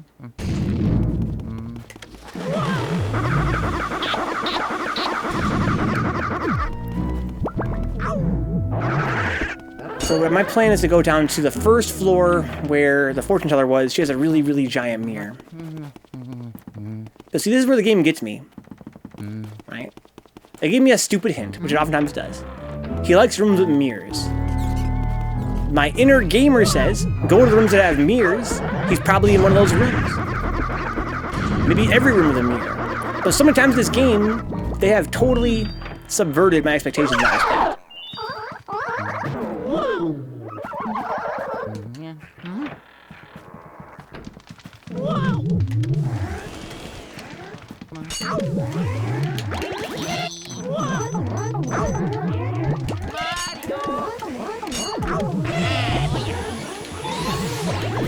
Couldn't tell what side he was on. I was pulling him in the wrong direction.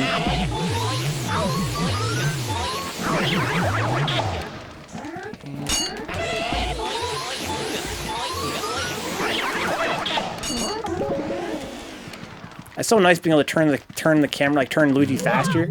I don't see why that should have to be a thing only for the sidestep mode.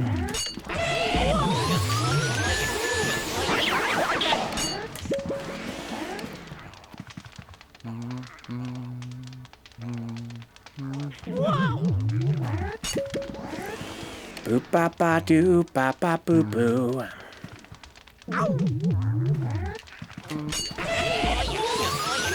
Turn the stick away from him. Now I may have caught all the ghosts in here.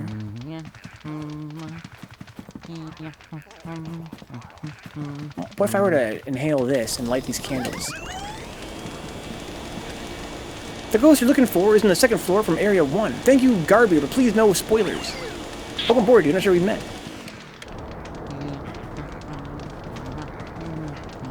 Whee.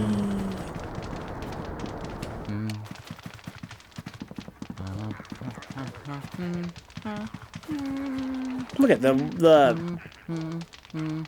reflection doesn't have the fire. Probably just a performance issue or oversight. Probably not any kind of canonical interest. Oh, look at there's not even a. Well, you guys think this is? It is 2D.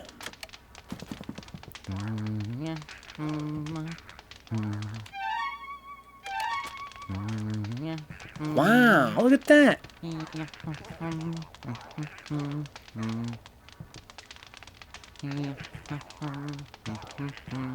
That's cool. Wow.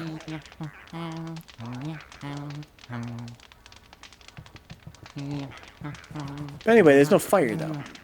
They didn't want to make it two-dimensional. Anyway, let's just take a picture of this. Just for science. At the end of the game, you learn Luigi is the brother of Mario. Dicks. Brian just said no more spoilers, dude. Oh, that's funny. This one doesn't actually work that way. That's not like a small mirror, because big mirrors don't count. So I guess if we didn't have somebody in the chat that was able to give us the exact room this guy's in, I guess the game would expect us to go through every room that has a mirror in it. I guess. I was kind of thinking maybe every room of the mirror would have. I don't know. We can still try that. I can still, for instance, what if I were to light this ball up? Oh, she's gone. I kind of want to check out this room here. The chick is gone, but her ball is still there. Maybe I'm supposed to. Maybe the game expects me to just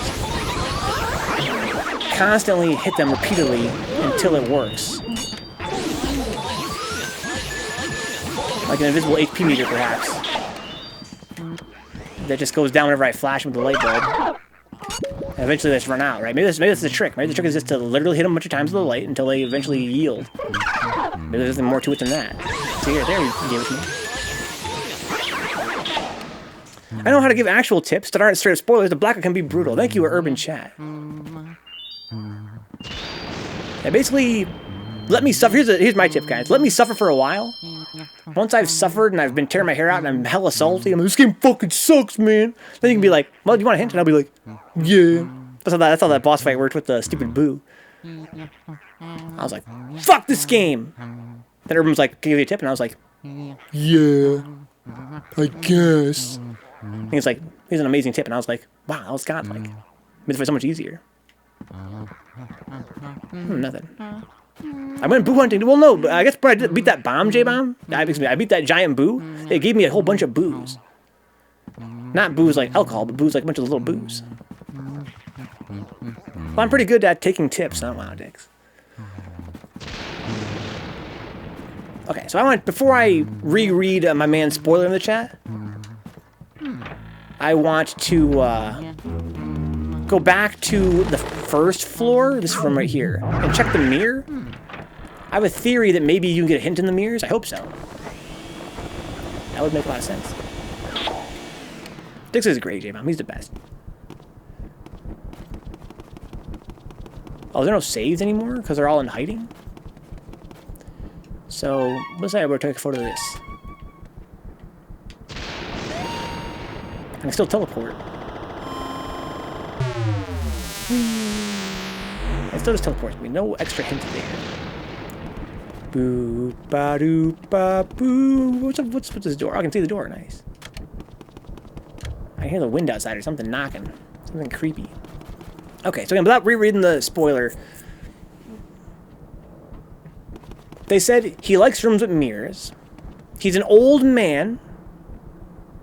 Do you plan to do a blind run of Luigi Mansion 3? Sorry about this. Oh, no problem, Garbeard. We talked about that earlier. Totally understandable. I know that you love this game and you want to help people out. Yeah, welcome aboard, man.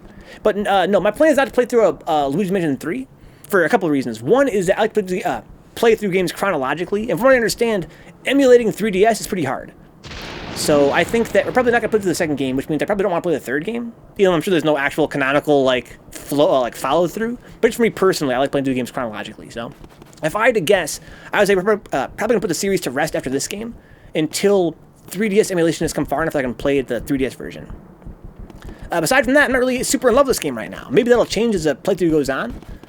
But I don't see myself rushing to play the rest of the games of the franchise after this right away, at least. There's a Pumpy. Oh my god, it's Humpy. Did anybody tell him about watering the plant? No, J-Bomb, but please. Appreciate the flattery, but I'm not going to give you a discount, huh? Might as well call me Subway, because I already take $5 for a footlong. You're on fire tonight, dicks. I love how in the blackout, my flashlight goes further. That's such a cool fucking effect. Like, in the actual main game, in the darker rooms, the flashlight doesn't seem to actually go that far. It's a beautiful effect. Look at that. That's amazing. I'm getting flashbacks, guys, when this game was brand new, and I was reading Nintendo Power and seeing the screenshots, and I was like, holy shit. I was like, it looked impossible. You guys that were like me and you're hella old can probably remember that as well. I remember thinking this game was technically impossible. Like, how can a game even do that? Alright. Look at that shadow. It's even like actually like a real shadow, kind of. I mean, I kind of noticed in this game the shadow's not totally accurate, but they're pretty good. Like real cool, real cool. Okay, so we know this guy is a old man, and he likes rooms with mirrors. Is there another room that has an extraordinary mirror? Because that room right there we're in has a really big mirror. Is there a room that has more than one mirror? Could it be this room up here that caused our game to practically crash before? There's a room up here that seemed to cause the game to, like, freak out. The wardrobe. Excuse me, boys. Here. Well, what do you fucking know?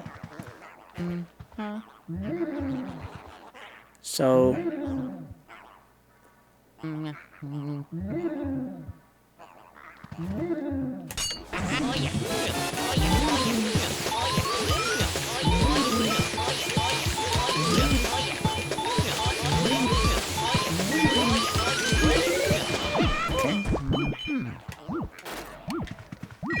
These pearls, son? Is he having a heart attack or what?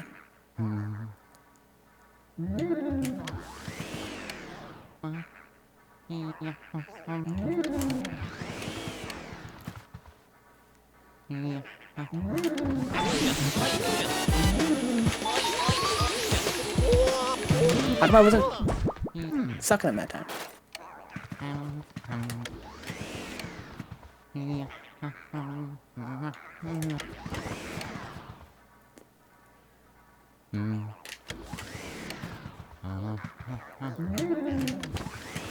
Fucker.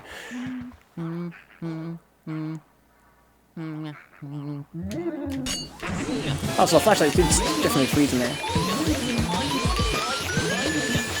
Hey, down. Just walks in the solution. So, was there a hint to find that out? Here's why I tried this room. It's a little bit of an unusual circumstance, I guess. But on our first night playing this game on the emulator, this room was hella glitchy. This room was the most glitchy room, and it took me all night to solve what was causing the glitch. The glitch was caused by the texture cache accuracy setting in Dolphin. And I theorized at the time it was because of this mirror. Something with the mirror was causing some kind of weird bug. So when I heard that he liked mirrors and thought of extraordinary mirrors in the game, I thought of this mirror, even though it's not really that extraordinary. It's just that, to me, it was an extraordinary mirror because it caused me a lot of bugs. This is the first room I thought to do, too, for the same reason, right?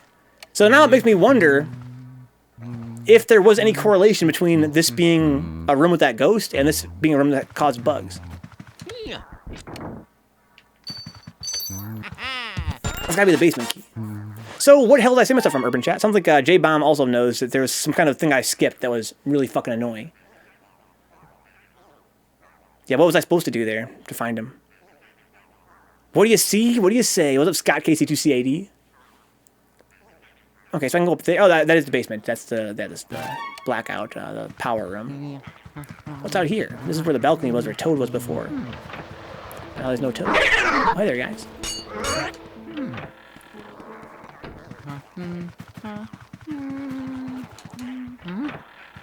Isn't that funny, Brian? We both say the same thing.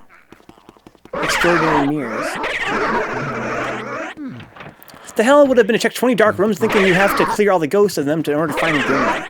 Yeah, I don't know. It's kind of like what I think I was saying about this game in general, right? This game has a habit of not giving you a very good hint, and then you have to try and figure out what it could be yourself, which it wouldn't be that big of a deal. Like Coolin pointed out, right? Coolin said that the game, all you do is suck and knock on things and blow elements, right? So you think you wouldn't have that much to test, right? But you'd be wrong, because the game has you do so many stupid, pointless, logicless things that once you actually have no clue what to do next, it's like you have no clue what to do next. It could be anything. It could be knocking on certain things in a certain order. It could be getting all the ghosts. It could be doing whatever. But at least we knew to look in all the rooms that had mirrors. Unless there was something else that I skipped there. Like maybe he showed up for some reason, for some other reason. But yeah, at least I would have only checked the rooms that have mirrors. Boop bop beep bo. He's done with 1,000-Year Door, huh? Now he's gonna shit on Luigi's Mansions. Oh my god, J-Mom. He's like, who's this Venka dude just going through all the games of my childhood and just shitting on them? All this guy does is play games and hate on the whole time.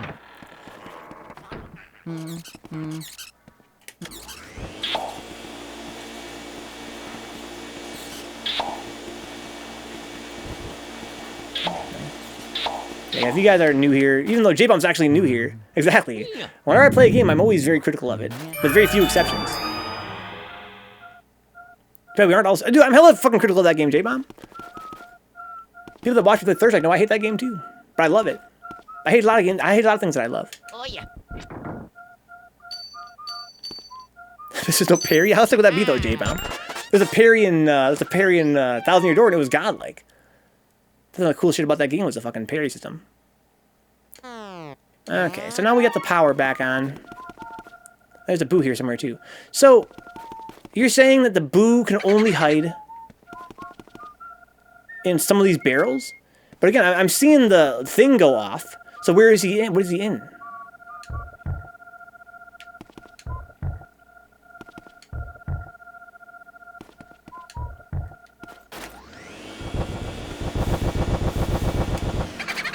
Okay, he's actually not in that one. Mario! Mario!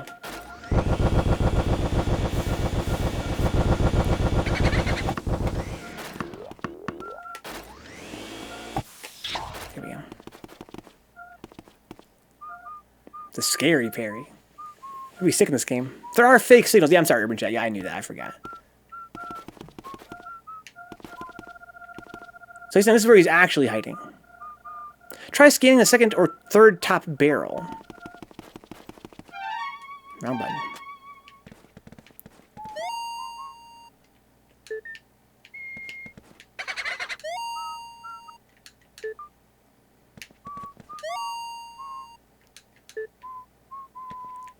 I think these count as one object though, right? Like the pairs. They seem to vibrate together.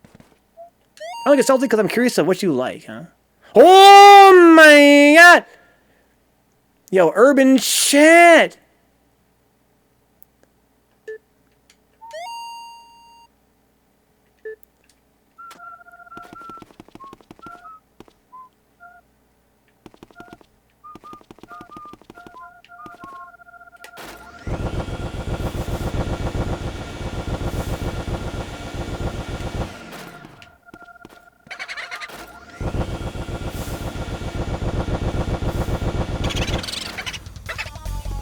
Booby hatch, huh?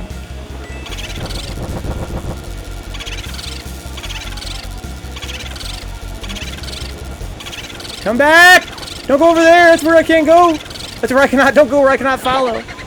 They went into the chair, the table. Just like Urban said, right? They can only populate certain things. Well, maybe not. I think it actually left the room. Is there a DLC for sexy French-made Luigi, huh? Yeah, that makes him way better, Umpy. If it were 2019, there would be. When we was to play the game looking at Luigi's fucking prancing ass, we could be looking at sexy Luigi. So there's no more, he's no longer in here. There's no more ghost signal. Bop, beep, botto, beep. So this is the door I got unlocked, right? Use. Should go save my game, though. It's been a minute. Bop, beep, beep, beep, botto.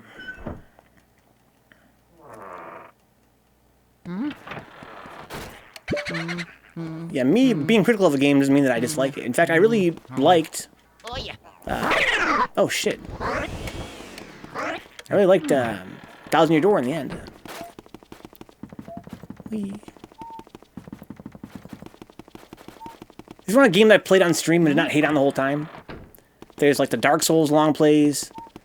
There's some of the classic Sonic long plays. A lot of retro games I kind of feel that way about. Like classic, like, bit games. You back yet, asshole? Hey, there we go.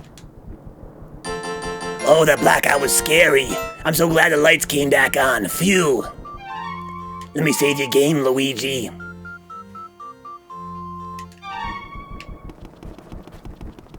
Nothing makes me happier than recording your adventure onto the memory card. Let's go downstairs. I always knew he was a blackout drunk, huh?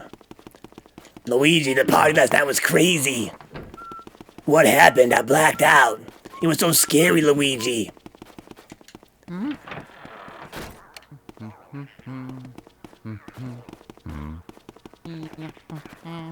Okay, this gunk, can I vacuum it up? I can. Hey there, asshole. My new theory is that they have a invisible HP meter that can be lowered by hitting them with a flashlight. It'll be 3 times the charm. Maybe. Nope, yeah. I know he's in the beam that time. Yeah, look at that time. Why did it work? I don't know. I'm not one of those nostalgia blind guys who gets mad because you didn't like my childhood, huh? I wouldn't go that far. I don't think anyone's ever been that way, Urban Chat. I've never met a guy like that. It says the games you play growing up oftentimes seem disproportionately good. Oh, shit. Because you played them at a time where you weren't quite as demanding. Oh, yeah. I'm the same way. You're bad and should feel bad, huh? You know Skim Humpy? That's your game growing up? All these toads collectively ditched you as soon as danger reared its ugly head. Yeah, well, I mean, they called me, right? That was kind of canonical. I think I gave them the advice to hide, or am I mistaken about that? I think it was me that told them to hide in the first place. I find it kind of ironic that for the whole game, you've been using the vacuum to suck up ghosts and dishware and all kinds of other crazy shit. And now you're using it to suck up dirt. Ow! Fuck! Thank you, dicks. I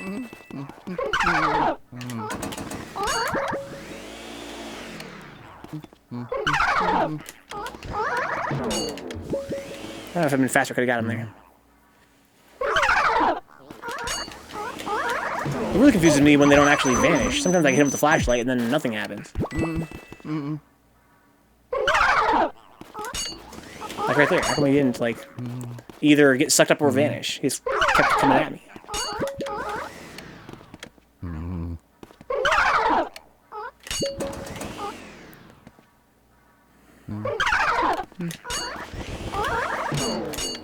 There we go. Yeah. Hey! Oh, yeah. So we're getting quite a lot of booze here. Yeah. Another fucking key.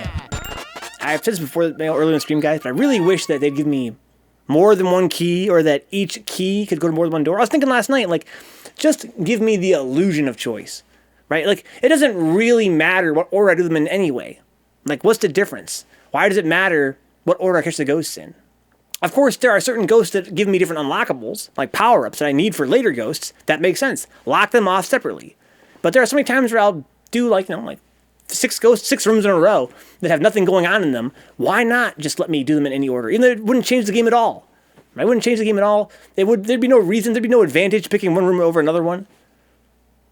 But at least I would choose, right? It would be an illusion of choice. It wouldn't make any difference in the actual game. But at least it wouldn't be just following the goddamn key marker to the next room I can go into.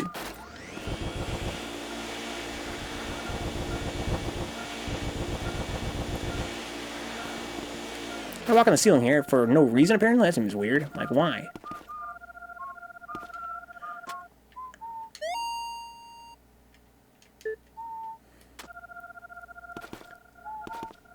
That joke is as dead as Vencabot's love life, huh? So is that one.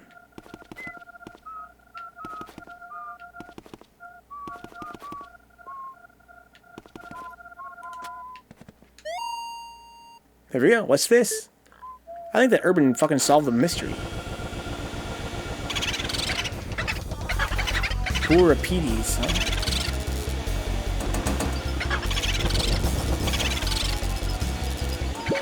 You bastard. Go where I can't follow, then. Oh, he's still in this room. Or someone's in this room.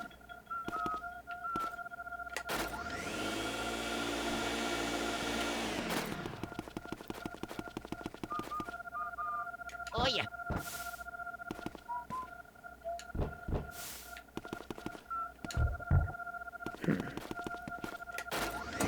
Ghost OP.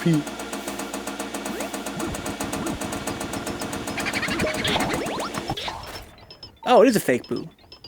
You're right, J-Bomb. I was gonna just be like, J-Bomb, you fucking stupid, dude. They don't have fake boos in the boo where he leaves the room. What's the matter with you, J-Bomb? What are you, stinking doofus? Like an idiot? But you were right. Jeez, man. Straighten up. Use your brain for once. Then I was wrong. I was like, oh shit, I'm glad I didn't say all that. Because I've been wrong before. We've all been wrong before. Me more than anybody. Especially in this fucking game. But yeah, I didn't know that. I didn't know that they actually have fake boos in rooms where there's no more real boo. I thought that the fake boo was only there before the real boo. Okay. So I want you to now go to this fucking place I unlocked, right? Where's the fucking key go to again? It goes up here to the 3rd floor? Yeah. Okay.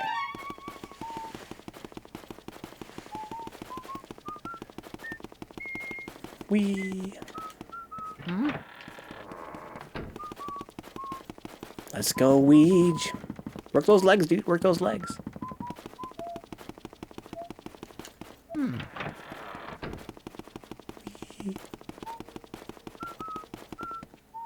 I saw a glitch. Yeah, I think it was a shadow glitch. Steve's been playing Code Vein, right? Yeah, he's been playing it, yeah. No, he's actually been pretty quiet about it. I guess it must have been him that mentioned. I thought you mentioned before, Dix, that had a really godlike character editor. It might have been Steve that mentioned it. He told me he's making a really cool character. Bum-be-da-bum-be-da-be-da-be-da-bo.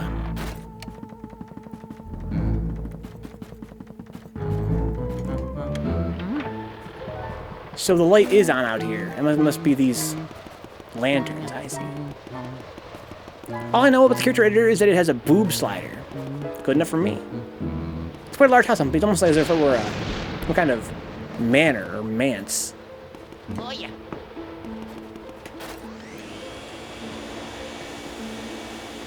Steve says, I love the game so far. I'm happy to hear that, Steve. My brother's been playing it. He loves the game. I'm looking forward to playing it.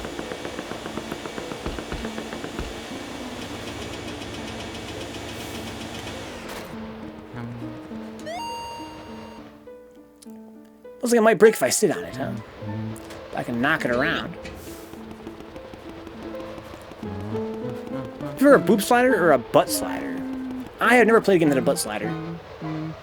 I have played a game that had a bulge slider, though, Dix. You know what game it is? If you guys know what game had a bulge slider without Googling it, then I will celebrate you verbally. Because Luigi, ugh.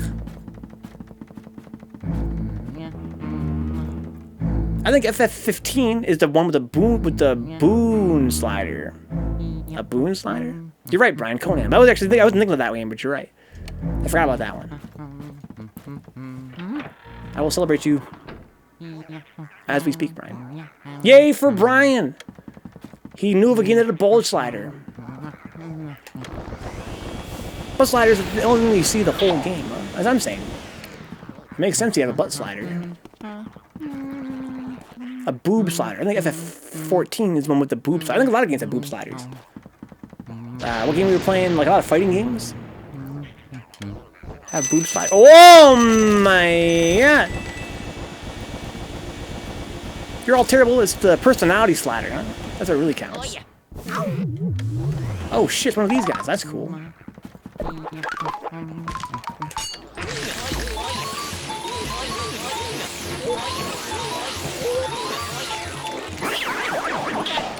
Got some more ghost types.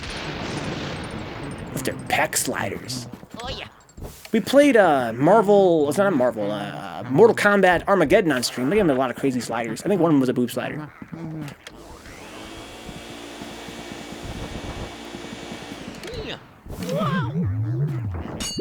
Oh wow.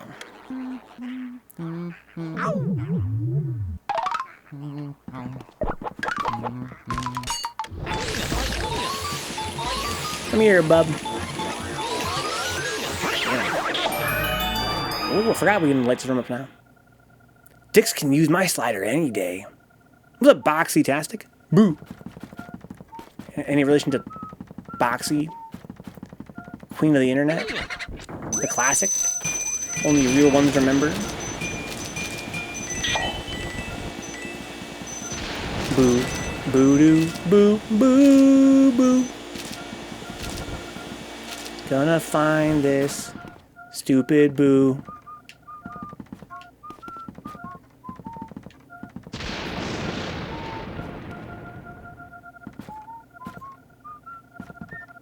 Is this thing here? This empty chest? What's this? That's it. Oh, am I really? J-Bam, let's do it then. How do we do it? Is it too late? Can we turn the light on?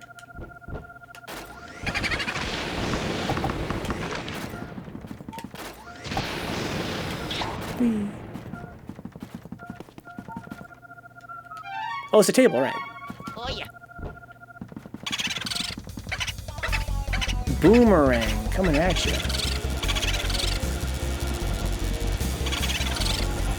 Come back here, you fuck. Sub-ideal. Oh, you son of a fucking bitch, dude. What a fucking ass. I'm joking. I don't care. It's too late, damn J-Bomb. Guys, it's never too late to hang yourself. You call a phone or some shit and wait for lightning, huh? Code Vein has some really interesting aspects. Wish the non-boss fights were harder. You can try and kill Boomerang, but he'll be back, huh? Wow, J-Bomb. I mean, you're right. Flip Ash, such a spooky stream. Oh, it's just the right time of year, right? Christmas time. For our Halloween stream, we played Metroid. It was pretty spoop. But not this spoop. Holy shit, dude. I'm shitting. I'm not really shitting. How's your night been, Ash? Just stop leveling up, Steve. It'll be plenty hard then. There's a strategy to catch the boos easier. Huh? Okay. Look at this dude. He's definitely not hiding at all. A few clocks that have awesome glow to them. They're actually quite beautiful. Aesthetically. Humpy spooped. So there's 5 clocks and 3 guys. What's with these clocks? That's creepy. I don't know what to do with that motherfucker. Knock, knock. The bosses are mostly just the right difficulty, huh? Who, Steve? You? You're a baby. The clocks are all set at the same time, looks like. Which is 4 o'clock. 4:30.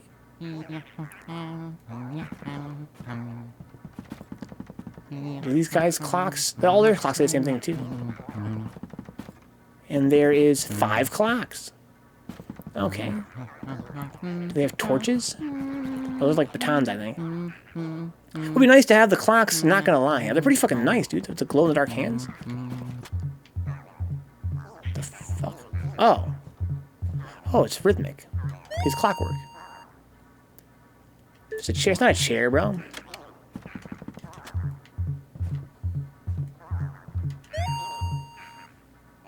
Hey, stop looking at me. Squeak, squeak. Well, first of all, how can I interact with these clocks? Can I inhale them? Can I change the time on them? Can I knock them? Oh.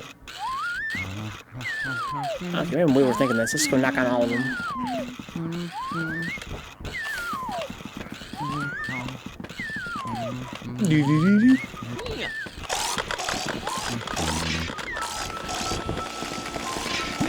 Oh, okay, well, you randomly became suckable.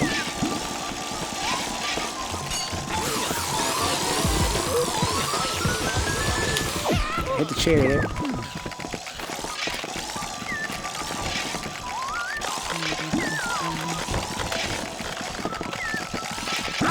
Okay. Not sure why I could suck him, but I think I hit him with the flashlight and it worked. But not anymore. Over the clock's all going again.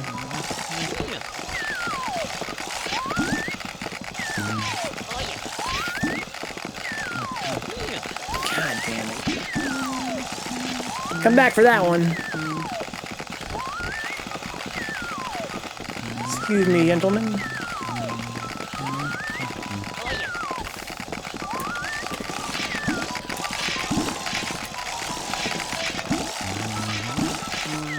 say, don't look at me.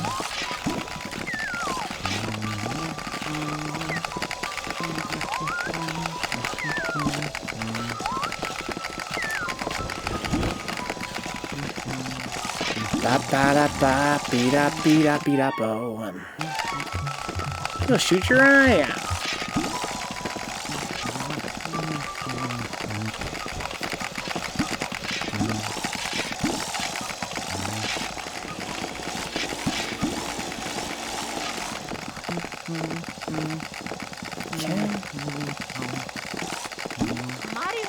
Mario. Well, I had them before. Why did you do differently before? Oh, let's try and inhale there you go, wind them up. There you go. I feel like I'd rather not. I feel like when I'm using the C-stick, it makes it actually harder. Wind them up.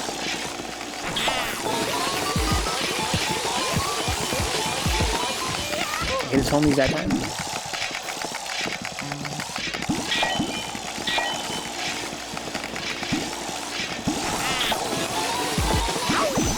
It's kind of rough. If I could wind them all up at the same time.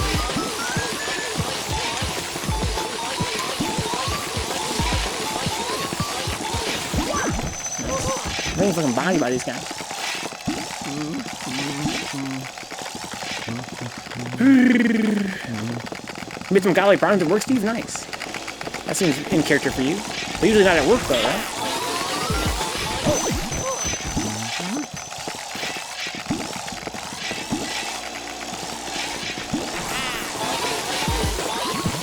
Can't really control where I get dragged, so it's not like I can avoid their attacks or anything.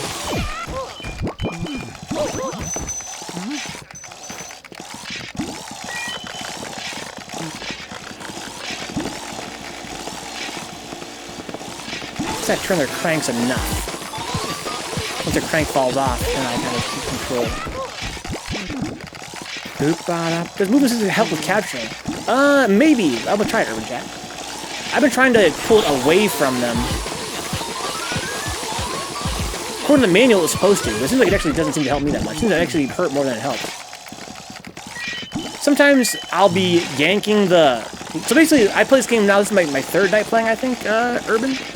And the first two nights, all I did was kind of pull the left stick away from them repeatedly, and it works really well. But I read in the manual that you can use the C stick as well, and use it kind of the same way. It said to pull it away from where they're trying to go. So they're trying to go one way, pull C stick the other way. But I don't know if it actually helps at all. It seems like earlier I was doing it, and maybe it even... I think if I'm pulling the C stick the wrong direction, it seemed to have neutralized my left stick. Like, I didn't know, let's say I lost track of which way turns which direction, right? I think it's pretty easy to do in this game. You lose track of which way you're turning. So I thought maybe I was pulling him the wrong way with the C-stick, and it seems like, I was trying to pull with the left stick and nothing was happening. I didn't even get one single point on one guy. Yeah, I was like trying to pull away with the left stick, and it was like not even giving me anything. Like, nothing. And I think that maybe it was because I had the C-stick going the wrong way. And so I've kind of, maybe it makes more sense to not use the C-stick, like just to be safe. Because I can do it without the C-stick. I can do it like that.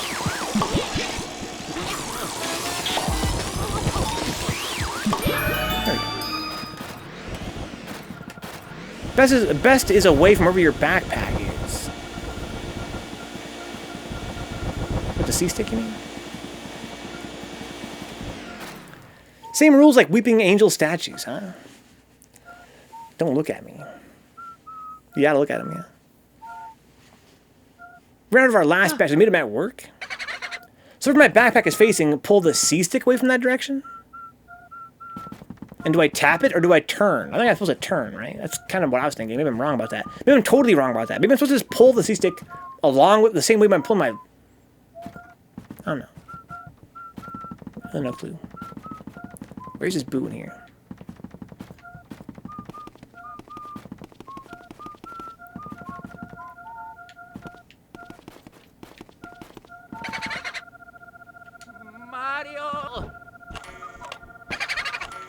bombs.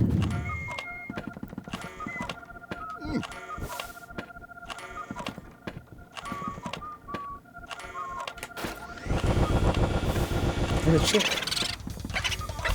6 o'clock booze. Huh? You have a lot of health these days.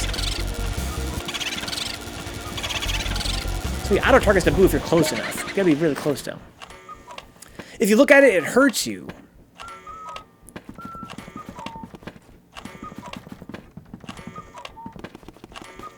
Yeah, I don't know. I'm not sure what point Machine's trying to make. Good night, Urban Chat. Thanks for all the advice, dude.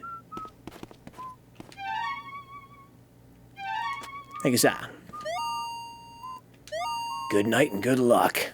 You might not have seen the Luigi thing, but those toy soldiers in the corner are definitely getting hung, huh? Yeah, definitely are. Oh shit! What the fuck?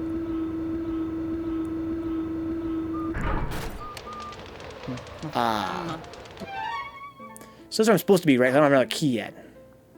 Let me go back down then. I think Machine's trying to say it's like a bathroom mirror. It can't hurt you if you don't look at it, huh? That's when they definitely hurt you, though. Some ghosts pop out.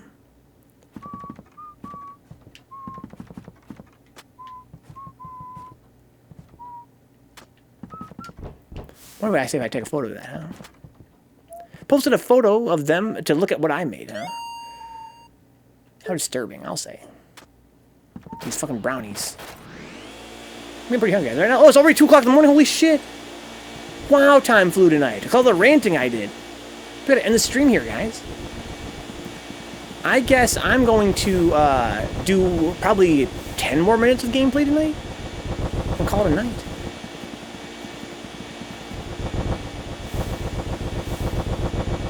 Just gotta find me fucking treasure, though.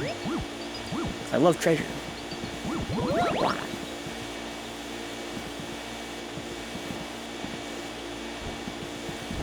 Wow. I know Sucky.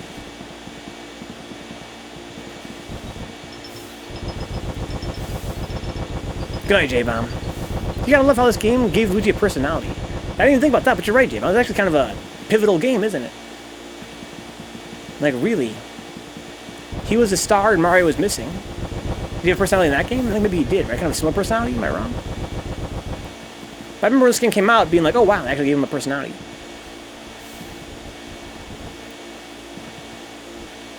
How many of these puppets seem so stubborn? That's because they're hanging from the ceiling. You aim at their top.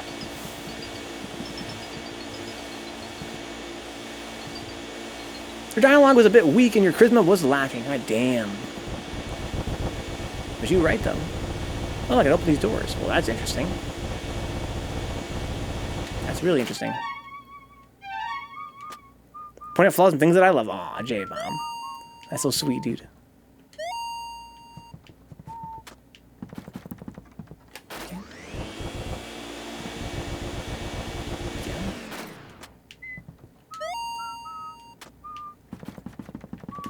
Sometimes you go through tiny doors by photographing them. Just like in real life. Boop, boo doo, boop, boo doo. Nada.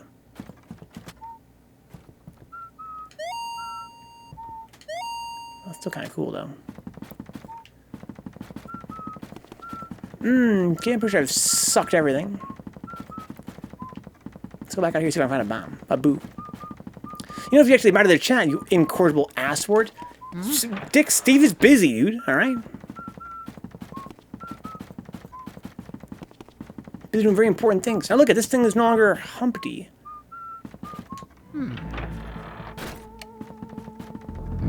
Surprised there's no bomb out, or no boo out here.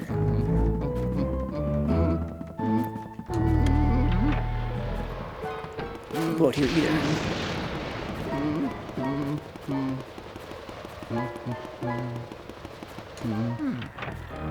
Let's go heal ourselves.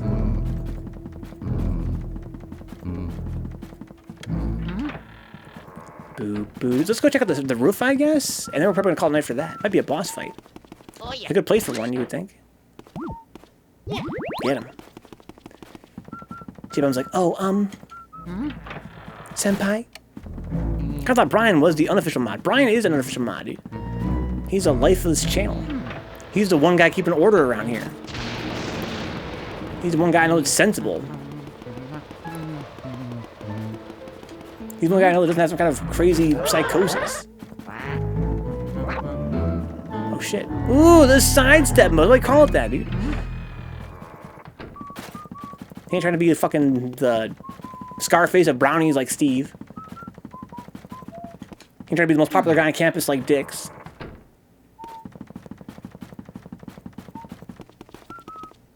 Brian's the brain. Hashtag Brian the brain. All 2 of his brain cells. But he uses both of them though, dude. Nothing personal, guys. But you guys are ghosts, so I gotta kill you. I don't make the rules. Ouch. Ooh, they got a hell of a thing going on here. They got the buddy system. Fucking Dark Souls shit.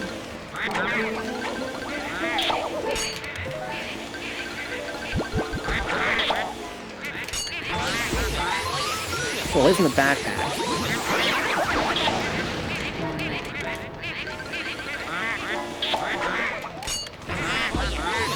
I think it makes it easier to do it without the C-stick, it seems to me anyway. Don't get greedy, 2 is higher than the rest of the chapter together. I'm just joking, what do you mean ouch? They're trying to be the Scarface of Scarface of brownies.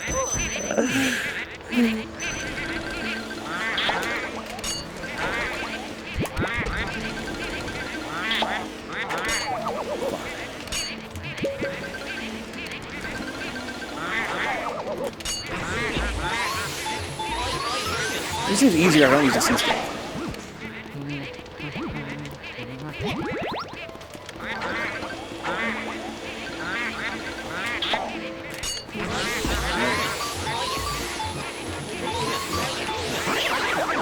Boy, there are secrets down in the mansion.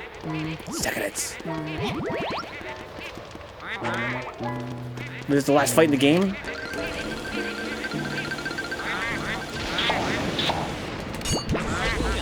That couldn't be. There's still plenty of doors that are locked.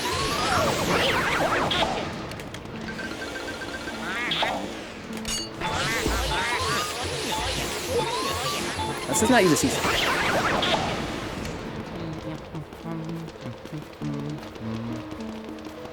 The last one of those guys? Boo boo. There are still rooms left, right? Yes. 2. Yeah, there's plenty of rooms left. Yeah, we have to go downstairs to beat the game, of course. I'm actually getting turned off the idea with how many people went to want to open up shop with me. Huh? Yeah, don't ever let them do that, Steve. Don't ever let them do that. I know your personality, Steve. I feel like if you did that, they would try to take over too much control and turn it into something you would want it to be. Just be happy with what it is. I know you are, Steve. I know you are. You're just enjoying making brown people make a little bit of money, not even that much money, from what I understand. Just doing it for the love of it. And that's great. It's beautiful. Don't let nobody get involved. What's that frozen hard?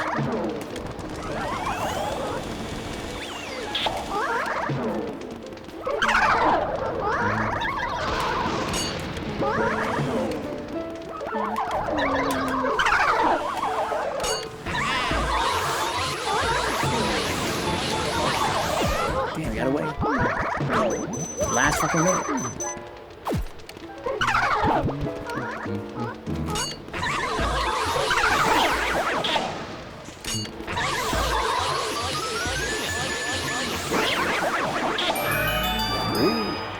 Ooh, that doesn't seem trustworthy though.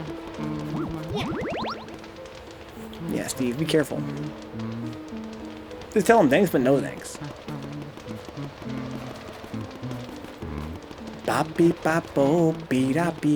I've got a waiter, a line cook, and no way the AGM all wanted me to work with them, huh? Yeah. Not sure what you mean by work with them. If they want to rebuy your brownies and resell them for you, I don't see anything wrong with that.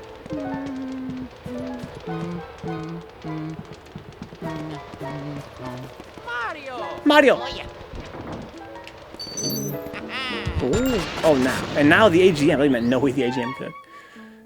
have an uncle named Noe and a friend as well named Noe. Okay, let's just stop for the night. Got a key. We got a key. Let's go save our game. Guys, as usual, if you guys enjoy hanging out, I want to keep the channel on, then check my Patreon page, patreon.com/Vencabot. I stream for 6 nights a week, by the way. 6 hours a night. Tomorrow's our casual Friday stream. It's kind of like a event night for us. Tomorrow's going to be Pizza in the Movie. We're watching a movie called The Guy with the Secret Kung Fu, which is restored by me. Did a little bit of restoration on it, which is kind of cool. Kind of proud of that. I keep talking about it. Keep bringing it up. What's this? That's weird.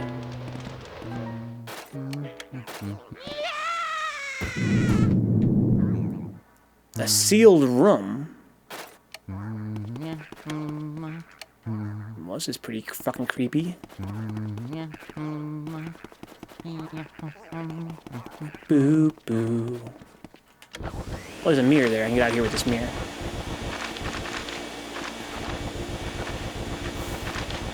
Here we go. That's my way out. Also, a ghost in here, though. Steve the Swiss Elite calling out Noe the AGM. Huh? Mario! Mario?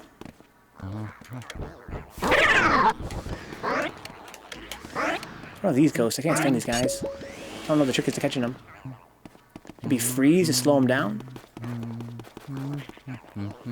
Where is it on the map? I think it's that big room with no door. Yeah, right here. Oh, this is the Bowser room. Oh, shit. Yo, Brian, that's not where I thought it was. I thought it was up here, in that room. Wow. This is the sealed room.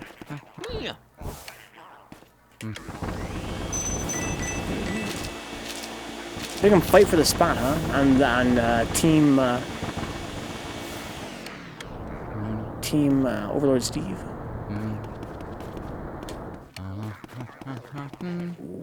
For making the product, you can have control, Steve. I agree. The idea seems partnerships, but none of that seems to be interesting in working with each other. Yeah, definitely don't let them pressure you either, Steve. Okay, if they want to buy and resell your stuff, that seems fine. But don't let them have any control over it. It's crazy.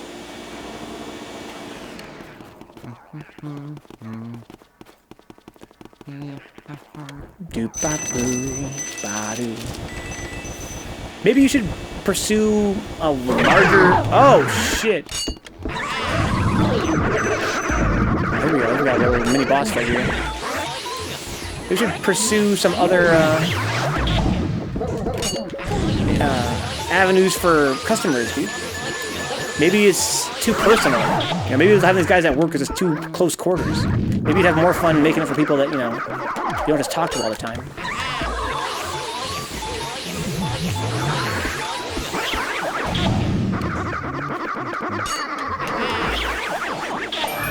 Very nice. Mario! Okay, we got a big old key. Wait, we have 2 keys right now? Oh my god. It's only ever happened one other time in the game. Okay. Wow. I think, looking at our map, we're going to beat this game on our next sitting with it. So right now, I have foolishly scheduled this game all week next week. I figured we would change it to Code Vein when the time is appropriate. Maybe I should make the schedule Luigi's Mansion on Sunday, and then Code Vein Monday, Wednesday, and Thursday. I'm fine just doing my thing. I'm kind of doing something with the line cook, but it's sort of Meeting of the Minds project. See, that's great, Steve. Oh, yeah. Nothing wrong with that. As long as you're finding it fulfilling, Steve. If you're happy, then I'm happy. But don't let anyone take it away from you. And again, if you're, you know, your local, you know, guys aren't being appreciative and they're trying to get too handsy, then maybe you should branch out. You should try sell online or something, Steve. Not sure what the legalities of that. But maybe you have like an Etsy or something.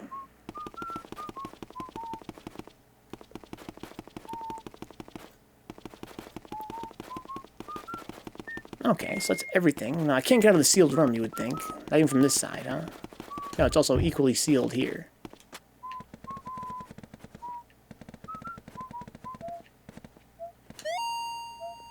Anything else cool in here that I should photograph?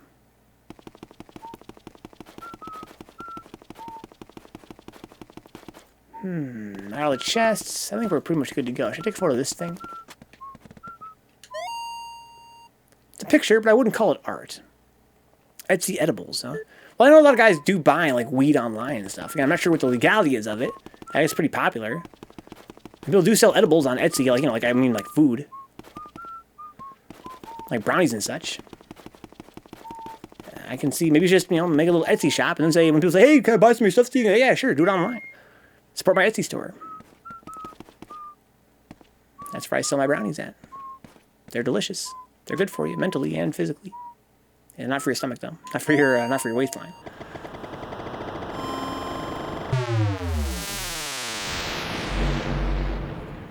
That's cool. All right, guys, I'm going to call it a night here.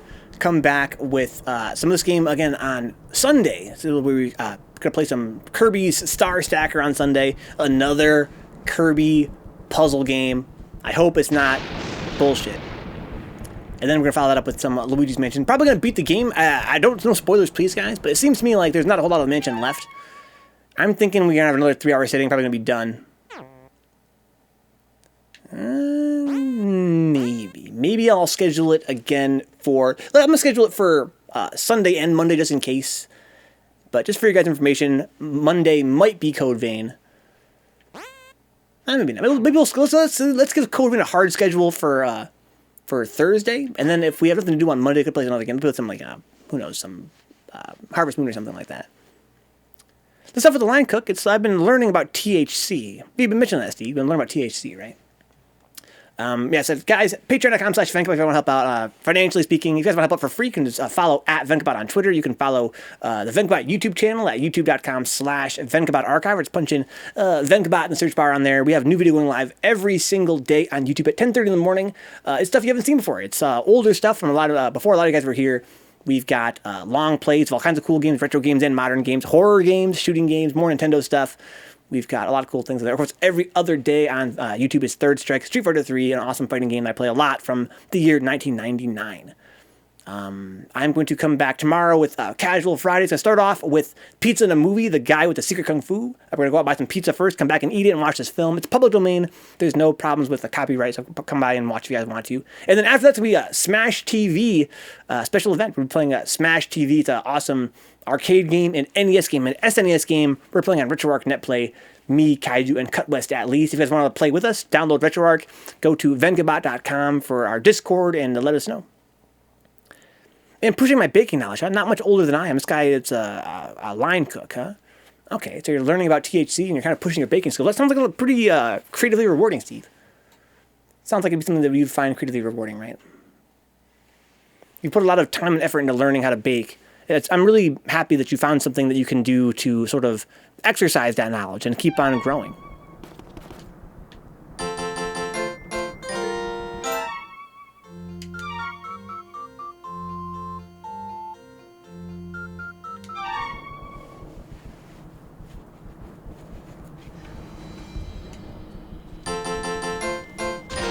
You can make them do that by aiming their dicks or their hands. Don't kill me. Okay, there's something. One more time, guys. Luigi's Mansion returns on Sunday. We're a variety stream here. On Sundays and Mondays, we play our long play, as well as on Wednesday and Thursday. Those come by, dicks. I know that you're all kinds of shades of busy. Some nights more than others. But having you in the chat always makes it a lot more fun for me personally. I'm sure there are those in the chat that would agree.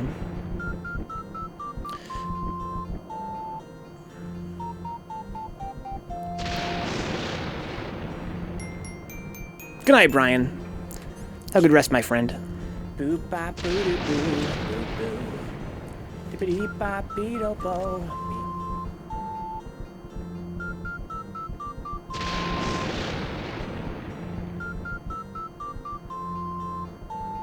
I should probably give people their special thank yous, right? You guys that come by and hang out with me all night are the reason why I enjoy streaming. The reason why I stream at all. You guys make this show possible in that respect. But I want to give a special thank you to the guys that help out financially speaking. If not for these guys, I couldn't afford gas and food. I can barely afford gas and food as it is, but I can at least do that, which is more than you would expect from doing something like this full time, which I'm profoundly appreciative of. Thank you to John Hernandez, Your Salty Face, and Zanzu as our Black Knights on Patreon. Thank you to Fearless Havels on Patreon, Audrey Apples, Crime Alley, Good Vibe City, and Max, and Mutant XP. Thank you to the Shady Winners on Patreon, Foul Mill, GK Live, Juna Anon, Kyle Glass, Leon Madison, Rebecca Jeter, Rufio Jones, Souptastic, and Toxic Vamp. Thank you to the young guys on Patreon. That's a $1 a month tier. Benjamin J. Harkins, Brendan Williams, Dapper Dons, Edward Kenneth Perez, Herb Durkin, I'm Joy Cruz, Kaiju, Kenfinite, and Rock Simple Veda. Thank you to Zanzu, who's a Black Knight here on Twitch as well, and to N. Cruz, who's a Fearless Havel level sub. Thank you to our Shady Winner subs here on Twitch, which is the $5 a month tier, and the Amazon Prime free sub tier, and the gift sub tier. Thank you, Ash, Lethal, Stuffy Muffin, Blue Abs, Bot, Vencabot, who got a gift sub. Thank you to Change Me What the Fuck, Chumpet, Dapper Dons, Did As Is Maddie B, Decoy Mantis, Dick Sucker, Echo Deluxe, FBA, Brian X, FBA, Eddie, Garbage Jungle Style, Grind Me Out, Infinoko, In Silo, J-Bomb, 1901, Juna 2, Juan Zombo, Kaiju is Dead, KB Falcon, Kyosuke, KG the Legend, Kanaki 666, Kool-Aid, Locust 3S, Mexican Stuff, Neon Riot 4, Nidus Templar, Optimus Style, Overload Steve, Rage Against the Arcade Machine, Raw Great, Real Yiggin, Roadkill 3S, Rudy Rumbum, Scott KC2CAD, Starter Purge, Synth X Player, Task Force Faust, Tech Plug, 3Venge, Trouble Deer 42, Vandal 10113, Yellow Days, Yoga Brain 3S, and Your Salty Face. Eat shit. And thank you to Club Studio who help out behind the scenes of the stream, sometimes by co-hosting the show. Thank you to Danny Dante Gameplay, Dixlacker FBA, Brian X, Good Vibe, K Reich Jr., Kyoto 3S Mutant Experience, Neon Riot, Nidus Templar, Overload Steve, Task Force Faust, and Zanzu. Good night, Kaiju. Good night, Steve. I couldn't do that, do the normal brownies for work without pushing myself on the edibles, huh?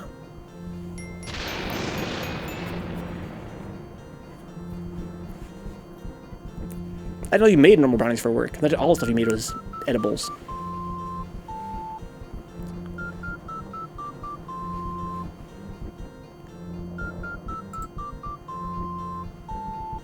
Maybe the follow, by the way, Bashful. I missed it. I'm sorry. Bashful was very pleasant in the chat. All you guys have been such good sports in the chat tonight. I'm not sure if anybody's still lurking here, but I've been sitting here trash talking Luigi's Mansion, knowing that there are a lot of guys here that love this game, and that's what they're here for, to watch a game that they love. But I'm a very critical player. I like to, criticize games and look at how I would have improved them if I could, be a game designer, or how it could have been, more aimed at me personally. But that's taking away nothing from your guys', experience. If you guys love something, then you have to love it, man. Love it with all your heart. Don't let no fucking hater on Twitch fucking take anything with me in that respect. It says, fuck you, Venka.